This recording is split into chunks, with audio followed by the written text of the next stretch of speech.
Thank you so much for attending my 7.40 Aghanim Scepter tier list. Before getting into it, you should know that for this week on Dota 2 PowerPoints, she's gonna slam on my 6 until I blast. The $1 Million Dota 2 tournament has sponsored the channel this week, and that means that I get to tell you that OG and Nodus Fincer are back, baby!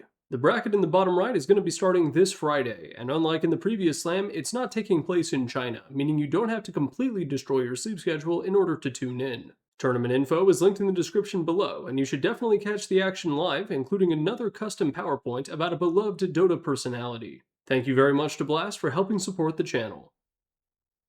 Today's tier list, as promised last week during the Aghanim Shard tier list, is going to be a ranking of all of the Aghanim Scepter upgrades in 7.40. So this is patch specific. As before, these tiers are based on practicality. So just like with the Aghanim Shard, we have to think about if heroes are able to go it or farm it. However, unlike Aghanim Shards, there is no way to get an Aghanim Scepter for free. Valve removed Ag's Blessings from Roshan. Ag's Blessing is now something that you just have to save up for and buy the recipe to get the item slot back. That's not going to be weighted super heavily, but it will be considered. Also, these cost an item slot in addition to the money required to buy it. For some Aghanim Scepters, heroes will buy it if they are in a certain position. If they're in a different position, they won't buy it at all. That will also be taken into consideration. A lot of those are going to wind up in the middle tier as the matchup demands, because you are one half of the matchup. Quick explanation of the tiers. Canonical is like one of the best Ag's Scepters in the entire game. It's something you either go as like a first, second, third item, or it's so powerful that it like completely changes the way that your hero works, even if it is a bit of a luxury. So for example, Witch Doctor doesn't usually rush Aghanim's Scepter, but the upgrade is so goddamn powerful that it'll probably be up here too.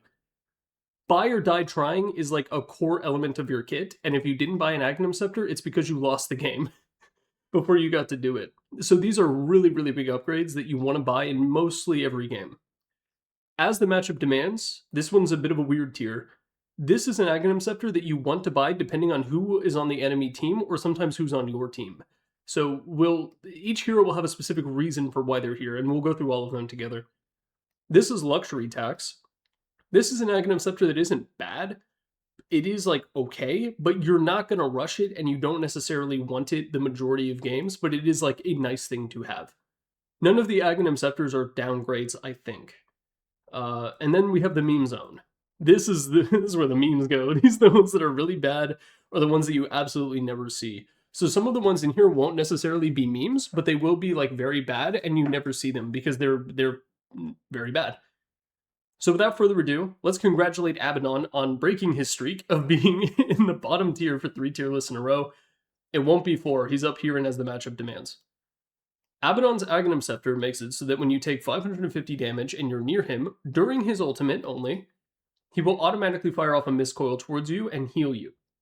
This is really good in specific matchups that rely on Wombo combo. So for example, if a Faceless Void chronos you and your boys, it can be kind of difficult because there's not really any way to like heal them if you're in the Chronosphere as well, but because you can use your ultimate while you're stunned, you can pop this in the Chrono and it will start flying out Mist Coils to everyone around you, which is really good. And Faceless Void is one example of this, but there's other Wombo combo spells like RP or like Black Hole is a really big one where your whole team is getting slammed. Now you can fire off Mist Coils to all of them, basically on command, even if you're also stunned, which is really good. There is a small weakness to this in the fact that you need to be accumulating 550 damage in order to proc the Mist Coil, and there's some abilities that are like Faceless Void with Cataclysm, for example. If the Invoker pops Cata, the damage is like instant, so you don't have time to fire off the Mist Coil, you will still die. So there are some tiny weaknesses to this, but if you're playing as an Abaddon and you're against that kind of Wombo combo build, this is an amazing pickup, because there's not a whole lot of ways to counter that. Aeon Disc, obviously the item, and then Ursa, he used to have his level 25 talent that would put, I think it was half of his ultimate on his allies in an AoE. I really liked that talent, because it made him a sneak counter to Faceless Void. That's been removed. So Abaddon is one of the only ways you have to interact with those kinds of strategies when you yourself are caught in those strategies. It's pretty good. But also he can't farm, as the matchup demands, and the matchup is very demanding, because this hero can't hit creeps. Unless you go Radiance, in which case you probably don't go X, because you don't care for supports die. You don't care about your team if you pick Pause 3 or Pause 1 Abba. Alchemist. This is a very strange one as well. This one is probably also going to be in as the matchup demands. So, Aghanim's on Alchemist. It gives you, I believe, spell amp and attack damage or attack speed. It doesn't matter. It buffs your right click by a little bit. The main appeal of it, though, is that you can give it to your teammates. So, with Alch, it is extremely dependent on who you are playing your game with. If you're on other heroes that really need an Aghanim Scepter and you have an Alch on your team, you're going to ask him to buy it for you. But it's hard because like he himself has to play this really cool tempo core role, and he doesn't necessarily always have 4,200 gold to fling around. Like he needs to get 6 slotted as soon as he can to abuse his insane power spike, because after that, it's just talents. And his talents are quite good, but they're not amazing enough to make up for the fact that you're 6 slotted at 35 minutes and you don't have a whole lot of power spikes left in the game. So it's so matchup dependent. Like the rest of this tier list, you can think of it as a rating of how fast you should give up on your own items to buy them in Ags. Abaddon is actually a funny one because he's right next to him and he's an example of a hero who can farm. And if he has an Alch, he really wants the Alch to give him the Aghanim Scepter so he doesn't have to get it himself. So this one is like very conceptual. This one's really weird. We're starting off with 2 really weird ones. Now let's go to a meme. Ancient Apparitions removes the cooldown entirely of Chilling Touch, and I believe reduces the mana cost by either 40 or 60%. It's not half, which lets you know that Valve either buffed or nerfed it. It is a turbo all-star. It is so good in turbo, but it is a total meme. You don't really go this in real Dota because AA right-clicking means he has to sit there and expose himself to the enemy team, and he is a frail little bitch. So in turbo, it's pretty good, where you can do like Witchblade and dumb shit with Dragonlance and whatnot. But in real Dota, nah, no chance. Anti-Mage. This is an example of a hero whose Ags is a really strong counter to like 1 or 2 heroes, but isn't actually that big of a matchup dependent thing to go. So his makes it so that when you use your Blink, you gain a supercharged proc of Mana Break that removes, I think, 20% of their max mana on that hit before the Mana Break normal damage, and then they're not allowed to regen mana for a little bit in any way. So like they can't eat mangoes, they can't pop wand. I don't know what happens if they get into during it. Clearly I didn't do my homework. This is really only good against Medusa. And you already shit on Medusa.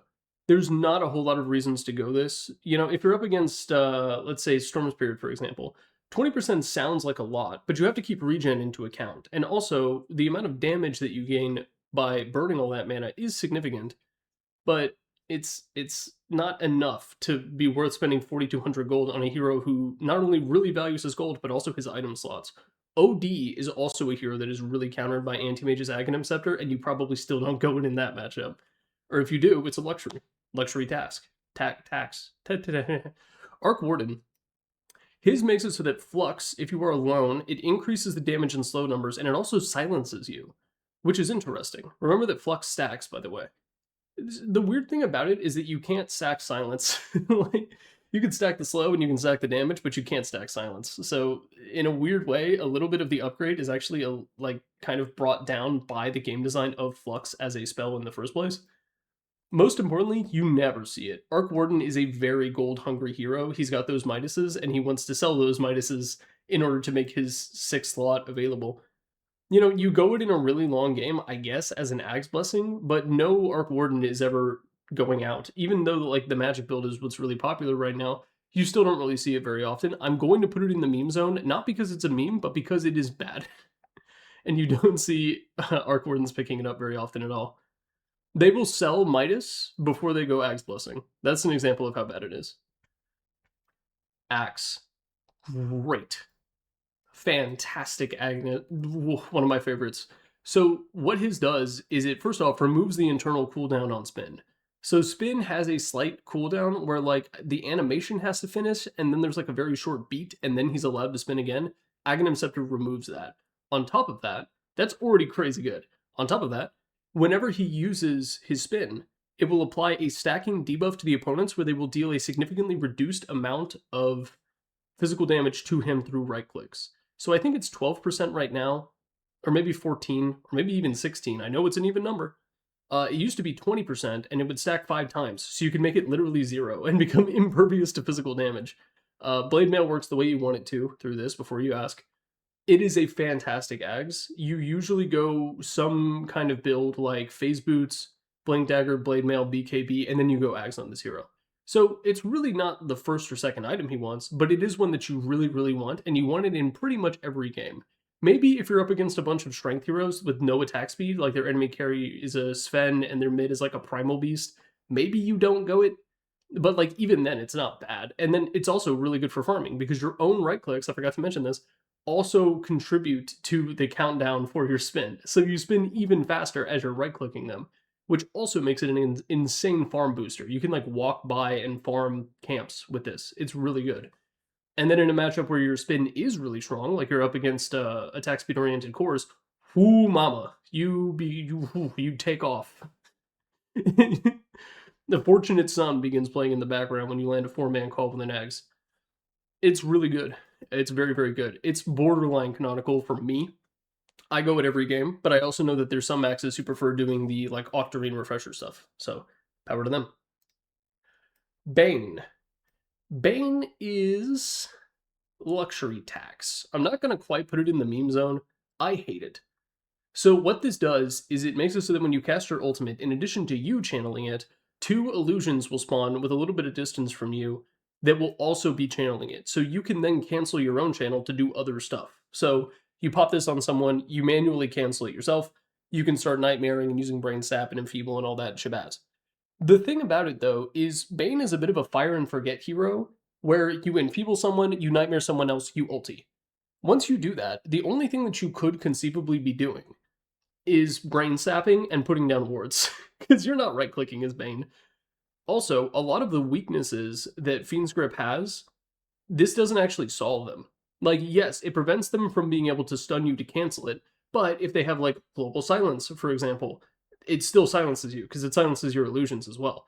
Also, if they have a hard dispel, like a Legion W or an Abaddon shield, it still gets rid of it. So that doesn't actually solve a lot of the problems with your ultimate. Still, it can be really good because it allows you to immediately run away and use like Fiend's Grip as a defensive tool, which is a pretty funny thing because you don't have to sit there anymore. So it's going to go in luxury tax, but I really don't, like, you shouldn't go this, I think. I want to put it in meme zone because of how bad I think it is, but some Bane players really like it, so I will put it in luxury tax. Batrider's Ags makes it so that his Flaming Lasso basically has multicast. But it is guaranteed and it nabs 2 people. I think it is a luxury tax. The way that Batrider is played more often these days is as a like rundown chase right-click hero as opposed to a raw initiator. But Batrider at the most recent TI, which was played on 7.39, you actually saw a good amount of it because of how strong that initiation can be when teams are really clenched up. Because a lot of times, the way that you counter a Batrider type situation is you have like an Oracle standing next to your Phantom Assassin. Now he grabs both of them, so you have no way. You don't have to make the choice anymore between like, let me grab the PA and get my shit canceled, or let me grab the Oracle and get killed by the PA. You don't have to deal with that issue anymore. You combine it with stuff like Force Staff and the other methods you have for moving, like drums, for example, and you can really pull some bullshit off.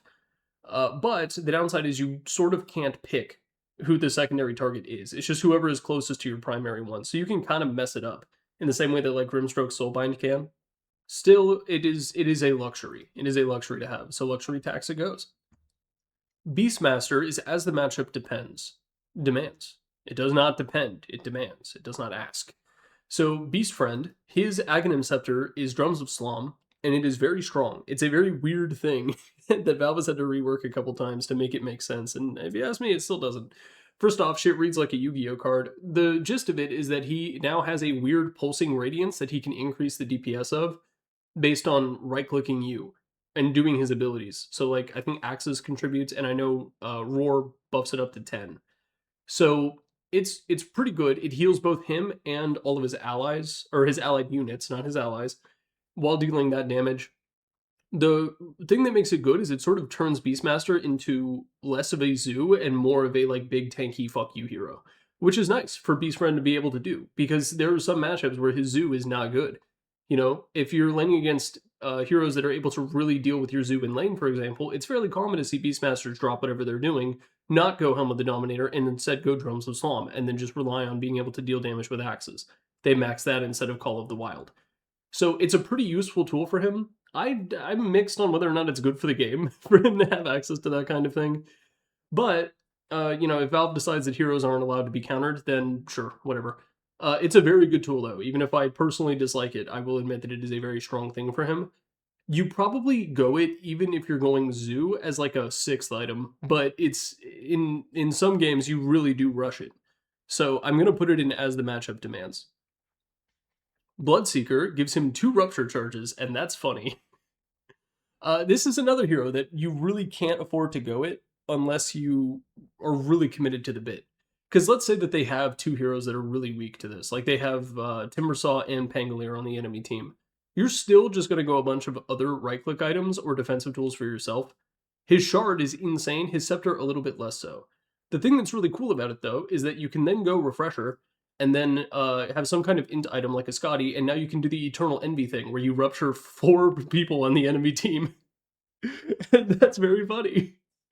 It's very funny to just prevent, like, Silencer can make everyone stop casting spells. Bloodseeker can make them stop moving. And that's pretty good.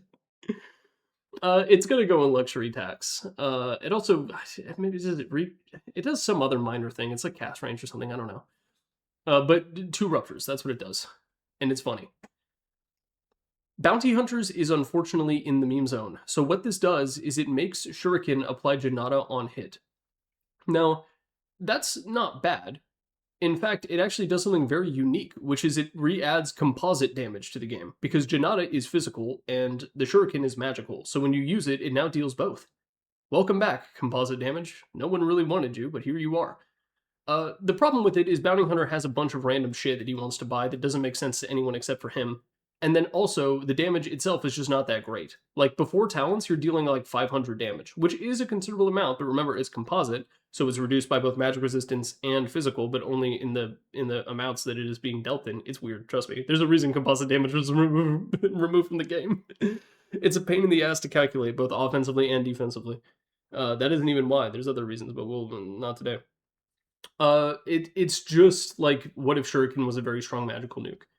And he can hit heroes and he gets track gold, which is nice, but he's not that good at hitting anything other than a creep wave with his own creep wave helping him do it. Shuriken is not enough. The passive damage isn't enough. And even with Ags, it's still kind of not enough to make you farm because the mana cost is a little bit prohibitive for the purpose of smacking a mud golem camp over and over. You can do it, and in Turbo it's not bad, and there are situations where it can be good to just deal a fuckload of that damage to multiple heroes on the enemy team, because remember the track bounce. But even so, you want to buy, like, Boots of Bearing Dagon on this hero instead, so Aghanim Scepter doesn't really fit into the shopping list.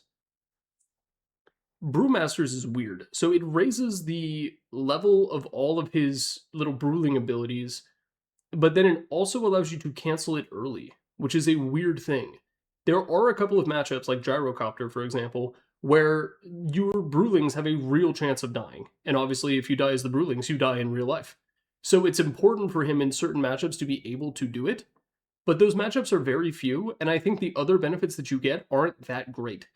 I think just playing very conservatively, like sticking the Earth one in the trees or making it run away at the start of the fight, is like a better solution for the problems that the Aghanim Scepter solves. I'm not a huge Brewmaster player, especially after the reworks. I don't really see much of him. I'm going to put it in luxury tax, but I'm not 100% sure. There are some people in the comments who are very, very keen on this Brewmaster hero, so I'd like to hear your thoughts. Please let me know what you think of it. Bristleback allows him to... What's the name? I don't think it has a name. I think it just adds an active component to Bristleback, the passive ability. He turns around, he shakes his rumpus at you, and throws out 5 Quill Spray stacks in a weird AoE shape. This has been a historically incredibly good Ags. Even now, I think it is very, very good. I think it might be in Buy or Die Trying. I think it is. This is an item that you do eventually go, pretty much regardless of the matchup. Even if you're being countered, because there's not really much Bristleback can do about breaks outside of, like, BKB and running away, or I guess you can buy a Yules to burn some of the timer, which is actually a pretty efficient use, because it's, what, 2.5 seconds, and Conda Break, which is the most common form of it right now by a country mile, is like 4 seconds long, so... But even so, Aghanim Scepter is like a pretty much you have to buy it eventually. You need to pick up some defensive items, and then, the Ame carry Bristle, I don't know where this slots into that kit, but it is an extremely good way to potentially just like murder supports out of nowhere.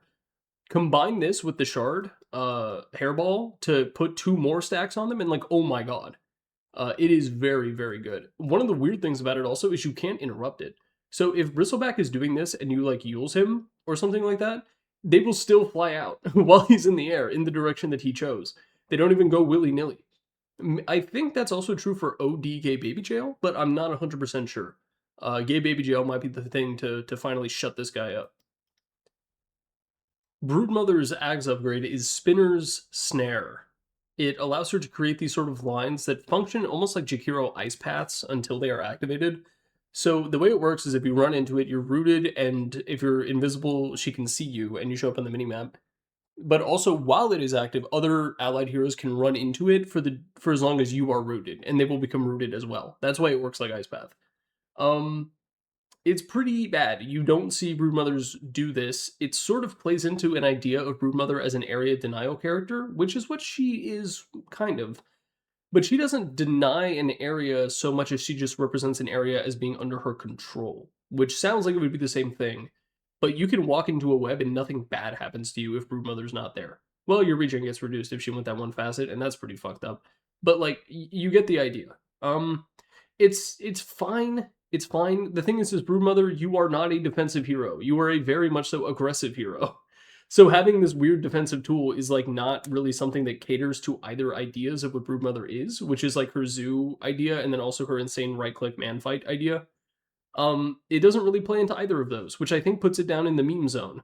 Support Broodmother win. Centaur War Runners is the workhorse one, which I have dogged on in the past, but what I've come to realize is that the hero that you pick up is invincible, and that's good. that's a good thing to have. If you have a really strong range core on your team, like a sniper or a drow ranger, it is very good. The thing is, even when that is the case, you still need to pick up a bunch of goofy ass centaur items. Like you need to go blink, and maybe you go blade mail. Maybe you get to skip boots because you're going horsepower. But Crimson Guard, Pipe, Shard, there's a lot of other items that you need before you go it, and then in some games you don't go it at all. So I think it's like on the lowest ends of as the matchup demands. Because also if you do have those heroes and you're winning, you still don't go it. So it is as the MU demands, but it's like, it's very low. It's very low on this list. It would probably, I want to put it in luxury tax, but like the definition of the tier keeps it here, I think. And past me made the rules, and you should respect the person you used to be, even if you don't like them as much. Chaos Knight. This allows him to create an illusion of all of his allies. It is a luxury for sure. I recently was informed of this, that the Dispel is removed. So this used to actually be a pretty good answer to like a Global Silence, for example. Silencer pops his ulti, you pop Manta, you pop your ulti, and now all your team can cast spells again, even while the echo is still happening in your ears. For the most part, it's just a funny thing to do. It's the real, what would put this in the matchup as the matchup demands is if you're playing against people and you know they have shit computers and you want to make their like hard drives melt from the heat coming off their CPUs and GPUs and whatnot. If they even have a GPU. So I think he's going to go in luxury tax. But it is funny if you have other heroes who have right-click focused abilities where it's just raw stats because they're on hit effects. They're on hit effects. Your on hit effects apply. And I guess Mana Break would because Anti-Mage is a special little boy. I think it's luxury tax though. Chen's is very strange. So Chen's Aghanim Scepter upgrade affects Hand of God, lowers the cooldown, and turns it into a channeled ability. Bet you didn't know that. It does the initial heal at the beginning, and then allied heroes who are near him, not globally, who are near him, get 60% magic resistance, and then also continue healing, and the strength of the heal increases over time. It has a cool animation. If you've never seen it, go into demo mode and do it. It looks cool. I think it's still meme zone, though. You know, it's a really cool idea, but Chen is like, you know, you farm for the first half of the game, and then you're not allowed to really get any gold or XP anymore. You kind of just have to stay alive and hope your neutral creeps are able to do enough work for you. It's an extreme luxury tax, which I think puts it down into the meme zone, and then also it requires you as a Chen to sit there and do nothing and not be able to run away. I guess you can use that time to micro your boys, but I think on balance, it's going to go in the meme zone. Clinkz is Burning Army, and this one is really good. This might be canonical, actually. It is like a part of your kit. It's sort of on the edge of this, I'm going to put him in canonical because of what it does to buildings. So Burning Army summons 5 skeleton archers in a line. It also buffs them so that they have to take an additional hit from enemy heroes in order to die, which I think brings it up to 3. The main thing that's so good about it is the fact that, first off, you can control them because you don't have Tar Bomb anymore just by right-clicking something, which is really, really strong. And what it does to your split push capability is insane. Even after the nerfs, with them no longer dealing, I think it was 75% damage to buildings, now they deal 25%.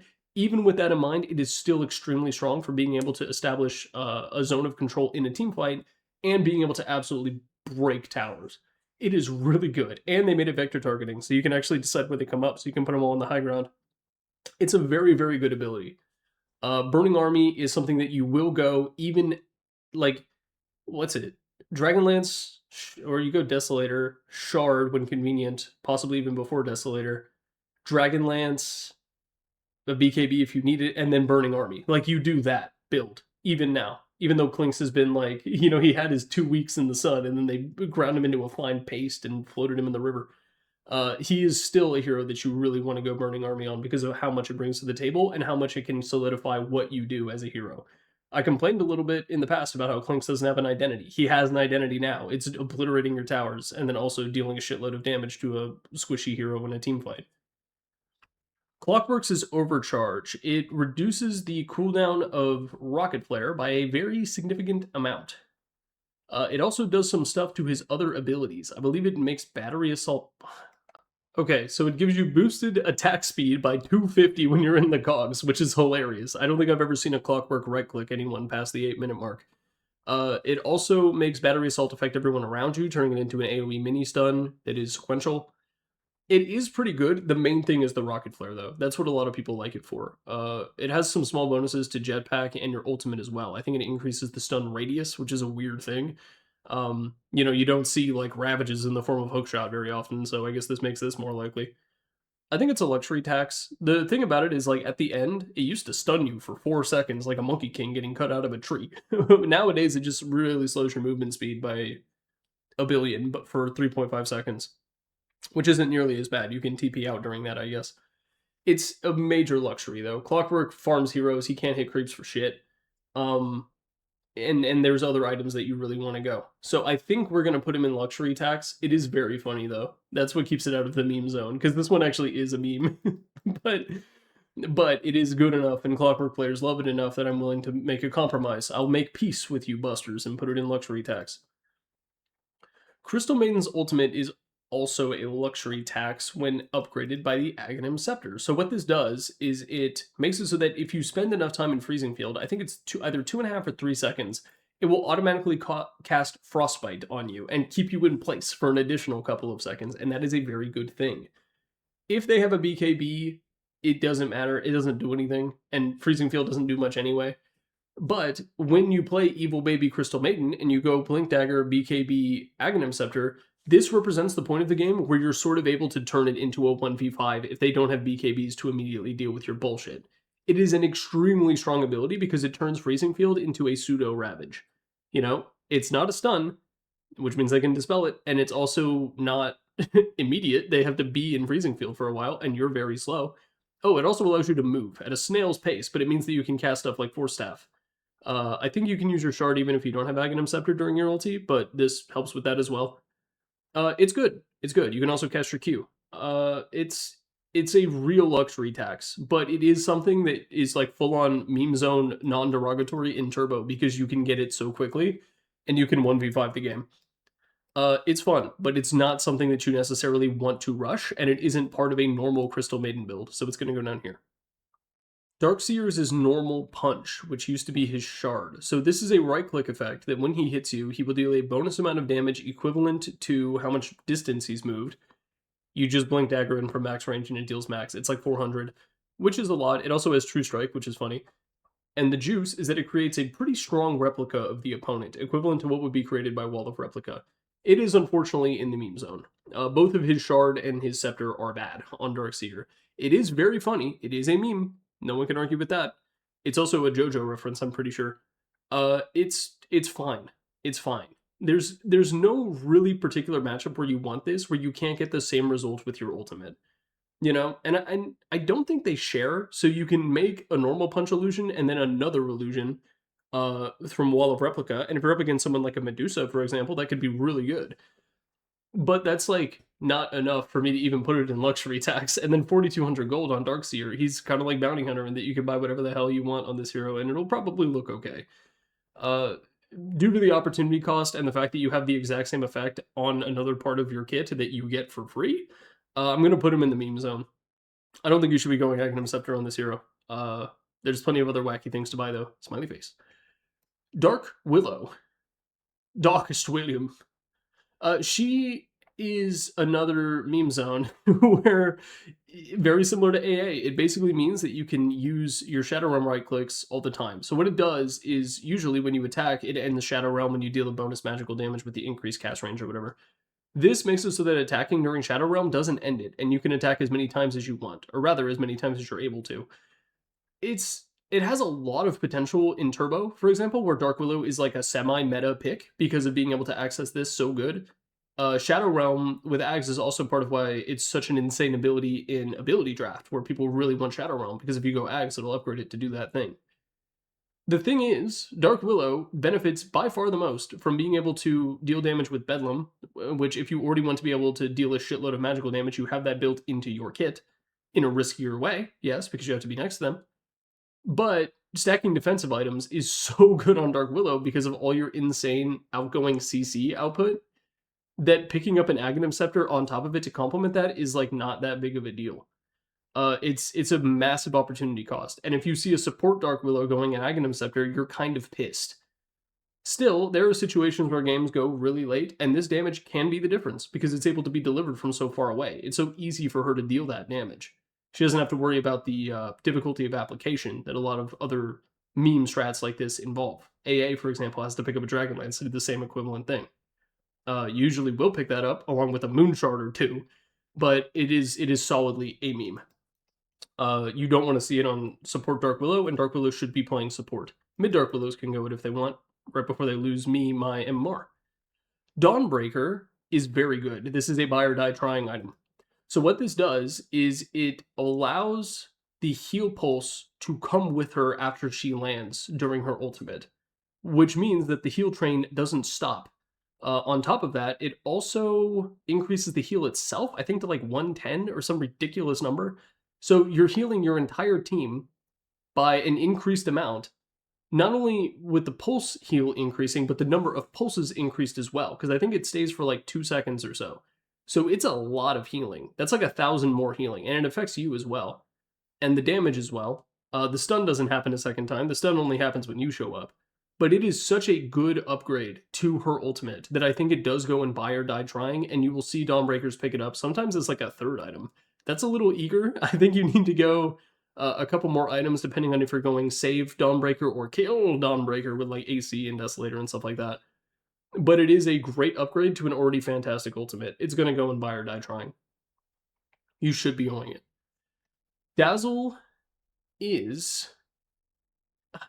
Man. So what this does is it makes it so that Shadow Wave can bounce off of both allies and enemies, and whenever it bounces off of enemies, Dazzle himself will right-click, which also resets the decay duration on Poison Touch. It does a lot of stuff, and it is the reason why Dazzle Mid is allowed to exist, because of Aghanim Scepter and what it does. But that is, like, I refuse to consider Dazzle to be a default mid. He will be a pause 5 or pause 4 in my brain for the rest of my life. I don't care what Thompson is doing. Dazzle is a support. I get comments all the time where it's like, actually, mid Dazzle benefits a lot from this. And it's like, that represents a very small portion of the overall Dazzles. You can be a Spider's George if you want and play Dazzle mid to your heart's content, and I can't stop you. I'm not your dad. But you can't judge an Aghanim Scepter entirely based off of one rogue build. I think out of principle, I'm going to put it in the meme zone along with Dark Willow and AA. But remember everything I just said before you write a comment talking about how it's actually S tier, goated with the sauce, busted down white boy sexual style. Death Prophet's Aghanim Scepter makes it so that whenever she hits people with her abilities, a ghost comes out, does an enhanced amount of physical damage relative to the normal ghost of her ultimate, and then also heals her for a little bit. It's a bit of a luxury tax. It's a nice thing to have. It's just a generally nice thing. Death Prophet likes to be tanky. Her innate helps a lot with that, and her innate also buys time for her to use abilities so the ghost can come back and heal her. One of the best parts of Exorcism is having the ghosts come back and heal you. It's also a part that never matters. And this lets you get a little taste, right? You get to cut open the bag and stick your pinky in and lick it and be like, that's that good stuff. But with this time, it's instead of cocaine, it's Death Prophet's ultimate healing. And that's cool. And it does a little bit of extra physical damage, which is nice. I don't think it can affect towers, because her abilities can't affect towers. Can you silence the towers? Why would you do that? What are you afraid they'll say? Disruptor Ags. Really good. Mute is a broken thing. There is a reason it is so rare to find in the modern game of Dota 2. It used to be on Nullifier. Nowadays, the only sources of mute I can think of are like this, Doom level 25, and stuns. That's every stun is technically a mute, if you think about it. The reason this is so good is because it prevents the opponent from using BKB. So if you're able to catch them with their pants down in the alley, and you drop this underneath them, it's okay for them to move around because they don't have access to their maneuverability items like Force Staff and whatnot, and then that's enough time for Kinetic Field to come up and lock them in the jar. And that means that they are unable to use any of their defensive abilities whatsoever because they're silenced and they're muted. So there ain't shit they can do. There's a lot of heroes in this game that we play, like Templar Assassin or Troll Warlord, where like, yeah, you can silence them, but if you can't take away their items, they can still counter those silences. But you know that if you can catch them without their BKB, you can probably kill them. Disruptor creates those situations. Another fun thing you can do with this is, this actually happened in a pro game a long time ago. I think a Na'Vi player did it. I can't say who. A Storm Spirit, when they're zipping out of the base to kill the creep wave with their ultimate while TPing, TP is an item. So if you plop this down in the path that they're going over, they don't have to land in it. They just have to go over it. It will cancel their TP channel. And then they will be caught out of the base with no mana, and you can go kill them and win the game.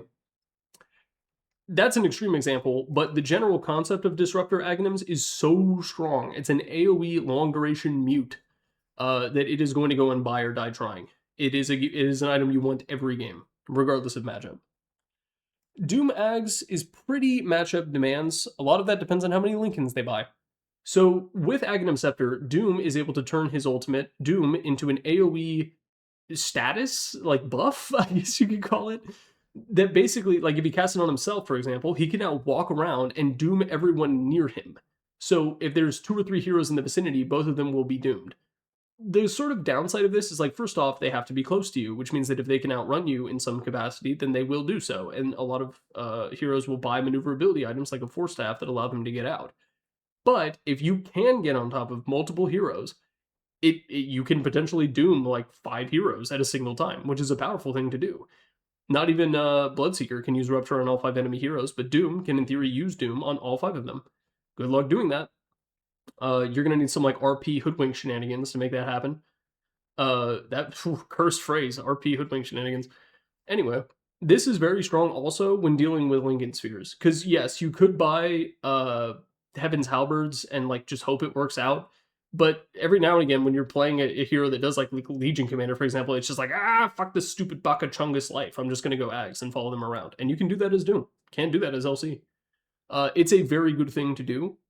There's just some games where you really only have one amazing Doom target, like a Storm Spirit or a Lifestealer or someone like that, and you just need to get it on them. Necrophos, Alchemist, those kinds of heroes. In which case, you don't really care, because they can potentially get away if you use your Ags, but if you just put it on them, they can't get away. So Dragon Knight's Ags basically just gives him a level 4 of his ultimate. So all of the things that you get from level 3, like the attack damage splash if you're playing as red, it depends a lot on the version that you are as well. It just gives you a 4th level. So you become a Black Dragon, all of your Worm's Wrath bonuses are increased by the same amount that you get between levels 2 and 3. The amount of damage that is transferred for whatever your special effect is also increases by the exact same as it would from level 2 to 3. It is literally just a 4th level of Black Dragon that also grants free pathing, and that's good. I think it's like a luxury tax. There have been metas where it's been extremely strong, but in the current meta, I think what you want to do is just do an absurd amount of burst damage as this hero.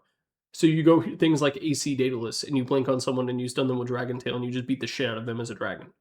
I think that's the better way to do it, And technically, Aghanim Scepter does help you do that, but not by enough to outpace what 4,200 gold of defensive options would do to mitigate it. So I think it is a luxury tax.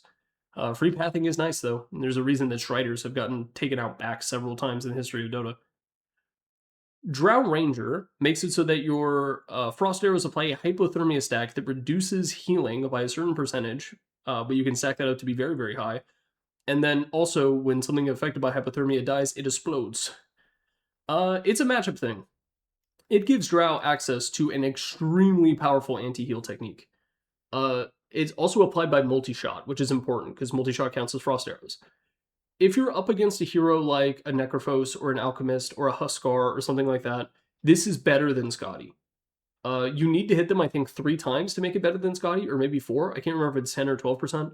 But this is such a good anti-heal thing. And then also, the upside, the Hypothermia affected units exploding is really just a small upside. If the enemy team is sieging you, for example, you throw multi-shot in the wave and everything explodes after a couple of arrows. And it's really easy to think in your brain, like, oh, that would be a really good thing to do. Because it oftentimes is. So you pick that up and it makes clearing out waves and camps like very simple. It sort of does the nitty-gritty work for you of needing to right-click it a couple more times. Fucking mud golems. So yeah, it's as the matchup demands. It is an extremely strong anti-heal thing, but most games you don't really think about it until you're up against a hero who relies a lot on their healing, and then it's the best thing ever. Earth Spirit is he is able to turn an ally into a stone remnant and then do funky things to them. The real killer for this is that it has a 45-second cooldown, and that is really tough. That's a once a fight kind of cooldown, you know? And maybe once a fight is all it takes to turn an ally into stone while they're getting black hold and then pull them out with geomagnetic grip. Sometimes that's a really good thing. Sometimes it's worth it. But if you're playing Earth Spirit and your primary goal in team fights is sitting back and waiting for your carry to get black hold so that you can pull him out, is like, that's not really what you want to be doing as Earth Spirit in the first place. You want to be going in and canceling Enigma's blink and making him so mad that he solo black holes you. That's kind of what you want to be doing. You know, the effect is good, but 4,200 gold is a lot of gold to spend on this hero, and especially because you're so tempo-oriented, and you're not there to do defensive things. You're there to do offensive things and to hit the whip on them. You know, good Earth Spirit players are born to hit the Dougie, not to effectively do an omnidirectional force staff that always goes the way they want. Not that that's a bad thing. You could also use it as a delivery system. If you can take your Tidehunter and put him in the rock and then just like shove him into the enemy team if you want. I don't think that's a productive way to play the game, but you can do it. Oh, and also when that happens or whatever, the effect, you can actually use it on normal remnants as well. And it has a 5-second cooldown when you do that, which is fine. When the remnant gets to where it is going, it will explode and deal some damage, but like not enough. So, you know, it's a good effect, but it's not really what the hero wants to be doing. Speaking of what the hero wants to be doing, good lord. Earthshaker's Ags is really good. It might be canonical now that I think it's canonical, actually. I think it's up here. So what Earthshakers does is it's the Mighty Leap. So it turns Enchant Totem into an insane mobility tool that allows him to jump over impassable terrain really high in the air, and if you have the Arcana, he does like Tony Hawk backflips while he does it, which is awesome. And when he lands, it's an Enchant Totem thing. So he gets the AoE stun off of his passive trigger, and then he also gets his big schmack. It is so good because of the cooldown. This makes him impossible to chase and also incredibly difficult to run from because of the cooldown of Enchant Totem being so low. There have been times where Crit Shaker is like legit partially because of this. And it has a little bit of overlap because you need to go Blink Dagger anyway. The sort of fault of this is that you do see him coming. It's also painfully easy to Manta dodge because it has such a long windup and the duration is normalized. So you don't have to adjust for like where he was. Whether he's doing the max range or literally right on top of it, it'll take the same amount of time. It is quite good, and it doesn't remove the ability to just use normal Enchant Totem. You just self-cast. You hit Alt and W, and it does the same thing they would do if you didn't have X.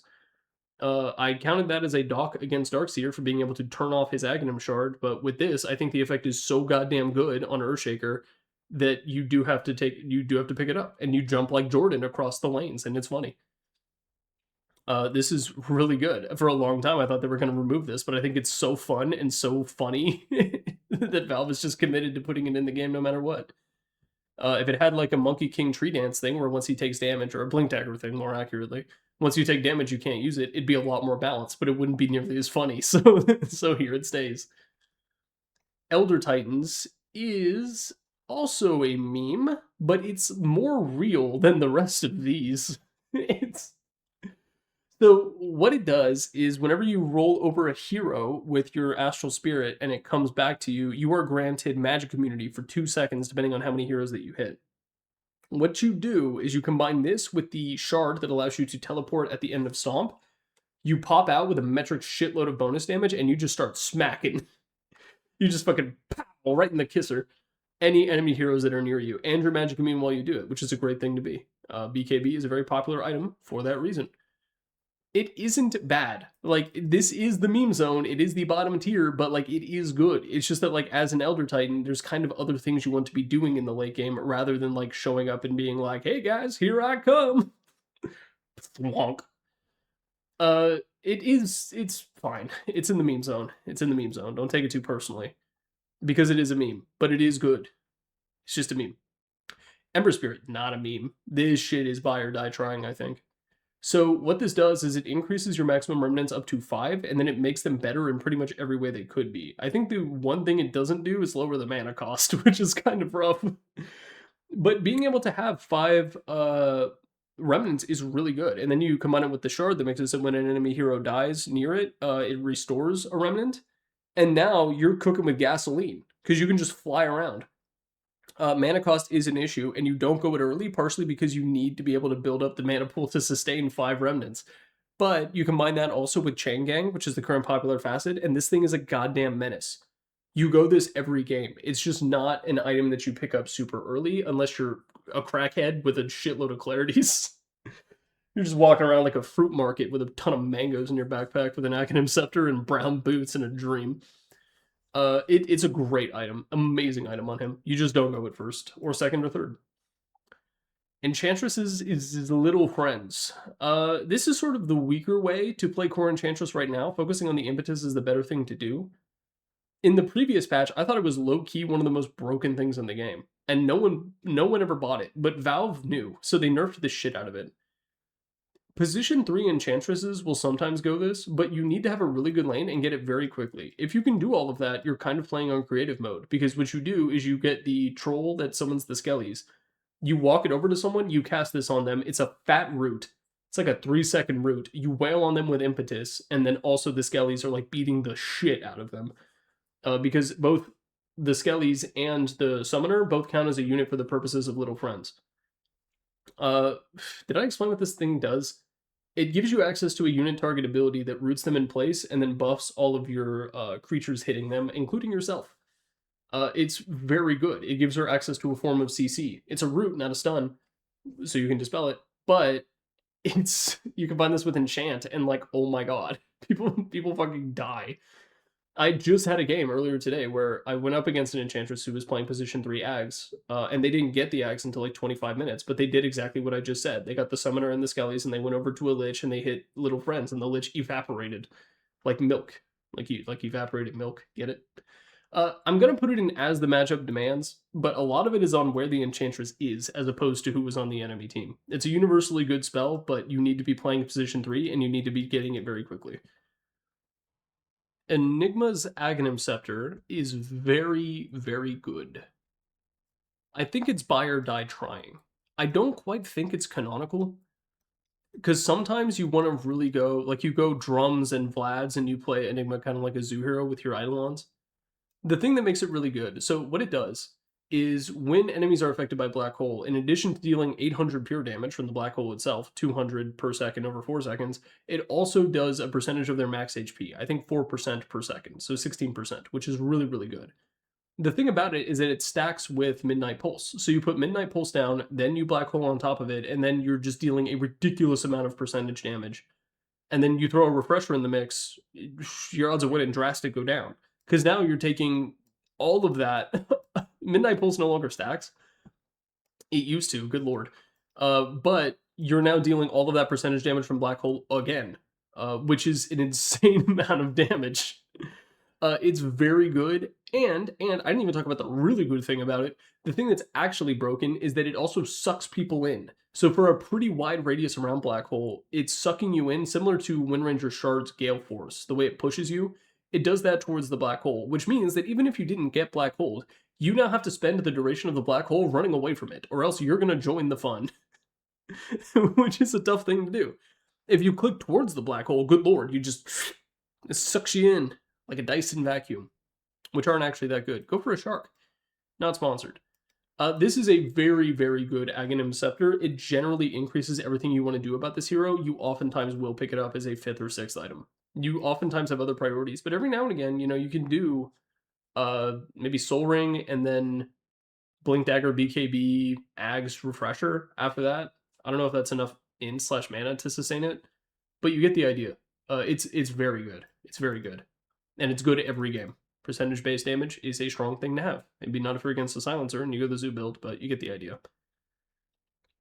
Faceless Voids is whenever he shows up after his Q, he will bash everyone. It is a luxury tax. You have a lot of other shit to buy. It is good. It's definitely not a bad thing to do. And then you combine it with his shard, and you're able to kind of like pseudo-farm waves by just queuing towards it and then immediately backtrack, or reverse time walking. Backtrack is a different thing. It's good. And then also, if your enemies are really about that shit and they're high off those gamer subs, also not sponsored, this will cancel their Blink Dagger, and they are no longer able to run away from you, and you can do your thing. So if you're up against a puck, for example, you Q in, and then it stuns the puck so they can't hit time, phase shift, that's what it's called, and then you're able to chrono on top of them guaranteed. So there's a lot of upsides to picking up an Aghanim Scepter. It's just there's so much shit you want as this hero that it oftentimes doesn't fit into your build, because you need to go... I mean, I just did the Faceless Void video, you can look, but your item slots are a real luxury on this hero. You can farm Ag's Blessing, and it's not bad to have, but you need 6 slots and Aghanim Shard done before you even start thinking about going an Aghanim Scepter. Maybe there are some games where it's really good. Time Zone's not real. Grimstroke, Dark Portrait. Oh my god.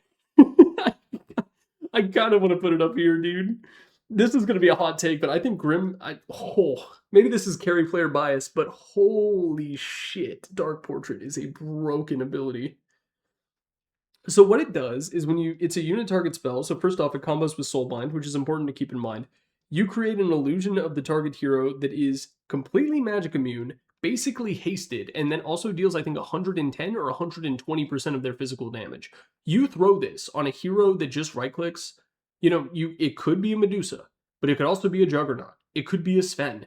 And it will win the man fight with the hero that you copied. And it's magic immune, and it's fast as shit. Did I mention that it's fast as shit? And it combos with Soulbind. So if they have 2 heroes and you manage to get a Soulbind, even if only one of them is really good, you now have access to a stronger version of those characters. It is similar to Wall of Replica, except they are magic immune. And that is such a broken thing. So, if they have a Medusa, and the Medusa's a god, they can toggle off split shot. There is a tiny amount of counterplay, or turn off radiances for Alchemist. But for the most part, man, you're just gonna get fucked. It's really tough to man fight yourself when it has all of those cool bonuses. And then there's 2 of them. So you just have to do a tiny amount of micro, and you're able to do a ridiculous amount of damage and have an insane second wave of impact on the game. And that's on top of all the other bullshit that's happening to them while they're soul-minded, because we all know that, you go to fucking Uncle Touchy's puzzle basement when this hero casts the R button on you, and awful things happen to you there. It's canonical, I think. As Grimstroke, you go 1 or 2, you go Aether Lens, a defensive item, you should go Ags right after that. And it scales so good, because it scales with the enemy carry. Winning, losing, it doesn't matter. Go Dark Portrait, thank me later. Whew. Gyrocopter, also canonical. Funny, we have 2 of these in a row. So Gyrocopters gives you an extra ability called Side Gunner that once every, I think it's 1.6 seconds? I don't know. It will fire off an additional right click that basically just is a gyro right click. So Flat Cannon, the secondary targets don't get affected by crits and lifesteal and things like that. But Gyrocopter Side Gunner will do that kind of thing. Now this is very powerful for a couple different reasons. It also upgrades Flat Cannon. When Flat Cannon is active, it'll hit 2 targets, which is good. Just going to get that out of the way now. What this does to your game plan as Gyrocopter is massive. It cannot be understated, because this will go off when you are stunned, when you are silenced, when it won't go off if you're in like black hole, or it will go off if you're in black hole, but it won't go off if you're in chronosphere and things like that. But this allows you, let's say you're about to get chain stun like a motherfucker, like the lion's about to blink on you and do his shenanigans, and the Shadow Shaman's going to come in and bust a move after, you pop Satanic. And now you can't die, because Flak Cannon, the tiny attack off Side Gunner, is going to be constantly lifestealing you off of Satanic and also dealing a real amount of damage, because you're a Gyrocopter and you have your Daedalus and shit. It's an amazing farming item as well. It lets you do really funny farming patterns, kind of like Radiance users, where you walk away when the camp is low because you know it'll die. You get to do a lot of stuff like that. Flak Cannon, when it's activated, will also attack 2 targets, which both benefit. So something like Satanic, you benefit even more. You match Satanic and Flak Cannon, and now you're healing from their chain stun. And you're dealing a significant amount of damage to people near them. It is so good that you go it as a farming item. It's amazing for fighting, and its implications in the late game are insane, and you pick it up as a second item after Crystallis. And in some patches, I think it's a better first item even. So these days, you go like Power Treads, Falcon Blade, Crystallis, Ags. In previous patches, I've gone Power Treads, Ags with a clarity. It's very, very good for pretty much everything the Gyrocopter wants to do. You go it every single game, and you pick it up as a first real big item. You can count Crystallis, and then I guess it's your second real item, but you get the idea. It is one of the best Ags in the game, and I'm very glad that they've never removed it. It's great. If anything, they've made it better, because now it has a little buddy who flies next to you. So you have a physical representation. You get a Tamagotchi pet. What other Ags does this? The answer is Grimstroke. And they're both, hey, even Clinkz gets a couple Tamagotchis when he casts his Burning Army. Hoodwinks is Decoy, which I didn't understand what it did in the ability tier list. I thought it was still the old version of it. This one's gone through a couple changes. But hey, haven't we all? What this does is it spawns a small decoy that begins charging up a mini version of Sharpshooter at a target. I don't know if you target the ground or a hero. It does a reduced amount of damage, but it still applies the break, which is really good. And then, if an enemy hero comes up and attacks it or casts a spell, it casts Bushwhack on them, which is good. It has a 30-second cooldown. The real application of this is not to trick the enemy team into thinking what you are, it is to get a second break in the fight. So earlier I talked about how Bristleback is able to deal with breaks by using Yules. This gives you a second option to do it, and then if he uses, obviously you're not worried about missing. The small downside to this is that it increases the travel time of the arrow, which can fuck with your muscle memory. There's you're trying to hit those really cool skill shots, now you don't get to hit them anymore. In normal games, you don't really go it, because 4,200 gold is a lot, and you want to buy your Mjolnir, but in certain matchups where break is really strong, it's really just like Bristle, though. There's not a lot of the other heroes that are weak to break, you don't go it for that purpose. You really only do it with Bristleback.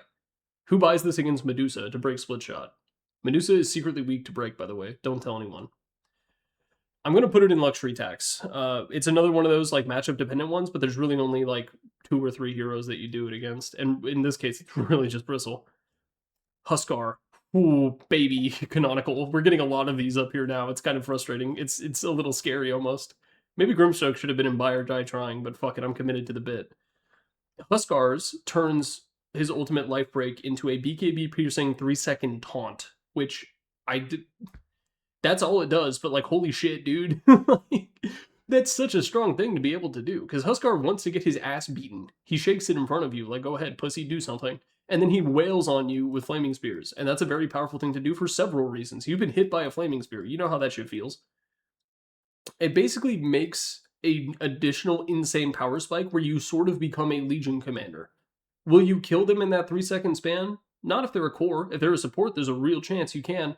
But then you save your Q, and then you use that afterwards. Sometimes you have to burn your Q before. And now you're able to just solo kill people. Pretty much guaranteed. Because Flaming Spears is undispellable, and there aren't a whole lot of ways to deal with it. And you're putting 15 in their face over the course of those 3 seconds plus the couple of seconds afterwards where they're scrambling to get away from you. It's so good, and it's a part of every Huskar's kit. You go Blink Huskar is becoming a bit of a thing, but in the classical style. You go Armlet, Sanjin Yasha, BKB, this, which is a little bit late, but I've also seen Huskars go Armlet, Blink, this, and just skip BKB. It's so good. I think I'm going to put it in Canonical. because of the strength of its effect, even though you do go it a little bit later. But a BKB piercing taunt, you know, Axe has it, and it's one of the best abilities in the game, and now you have it on a Huskar, who is arguably able to take even better advantage of it. So I'm going to put him in canonical. It might be one of the slightly, I don't think it's quite as good as like Earthshaker and Gyros. Gyro might have the best Ags in the game, but it's definitely up there for sure. And it gives him such an insane power spike. Invoker. This one's complicated because he has 3 different ones. So we're going to talk about Kata first. Kata is so good, but it's in as the matchup demands. A casual Kata is not that good. You know, you need more than just like a shaman with shackles to really make it worth it, because you can just sunstrike them. It's not that big of a deal. You don't need to spend 4,200 gold on a refresher for sunstrike equivalent. You know, we don't have that one item in Deadlock. What's it called? Echo Shard or whatever that lets you reset the cooldown of a basic ability. We don't have that in Dota, and frankly, I don't want us to have that in Dota. Shout out to Metamorphosis on Terrorblade. But it's just not worth it. But if you have a combo, and even one of the weaker ones, like a Tidehunter or a Treant Protector, it's insanity. And then if you have one of the really good ones, like Black Hole or Faceless Void's Chronosphere, you win the game. So, but it really is as the matchup demands. It just, if you are in the right scenario for it, it is fucking amazing. And it would be in canonical in those specific matchups if it was like that all the time, but it's not. Let me look up what the other 2 are again. I know one involves Ice Wall. I was right. It's Ice Wall, or Ice Flow, as it is called, FLOE. So that one is pretty interesting. It actually has echoes of Crystal Maiden's Aghanim's Scepter. What it does is if you're inside of the Ice Flow for long enough, you're rooted and you take a shitload of damage. And if you've ever been Ice Walled, it's kind of hard to get out of it if you don't have a 4-staff or a BKB or something like that. Or a Blink. Not a dagger. You have to be one of the heroes with them. It's like... That's the one I've seen the least of. I think I saw it once. It's not particularly good, I don't think. It's definitely nowhere near as good as Kata, I'll tell you that. The other one is also nowhere near as good as Kata. So it's the tornado that puts a bunch of little mini tornadoes off to the side. I know a lot of Invoker players like it. As someone who's played against it a good amount, it's like, eh. It's really not that big of a deal. I don't think it's that strong. I know Sumail is a believer, though, and he's the golden child and can do no wrong in my eyes, and that is not ironic. That is true. So clearly, you need some elite invoker knowledge to understand how to make that one work. On balance, I think there's, like, luxury tax because of those other 2 being so much worse than Kata. I mean, they're a lot more versatile. You don't need a combo for those things. You just sort of do them. But Kata being so goddamn broken is going to be in as the matchup demands. Oh, and it also spawns a bunch of Forge Spirits if you kill people with it, if you have the shard. Yippee! Tamagotchis. Io. This is the respawning spirits. It recently got kind of nerfed because they reduced the cooldown of spawning spirits in the normal way. It's kind of a meme right now. It's in the meme zone. It's been a while since we've had another meme. It's going to go down here. Core Io, I played against a mid Io not that long ago. And it did work. We did not lose to it, thank goodness. I got a little embarrassed. It was a scary game where I was like, please don't, can we please not lose to mid-IO in current year? I think it was actually in 2025, so the shame would have been cleansed with the passing of the lunar cycle, or solar cycle. But regardless, it is a meme. There will be a day of reckoning where IO's Ags is good again, but that day is not today nor tomorrow. Unlikely to be the day after.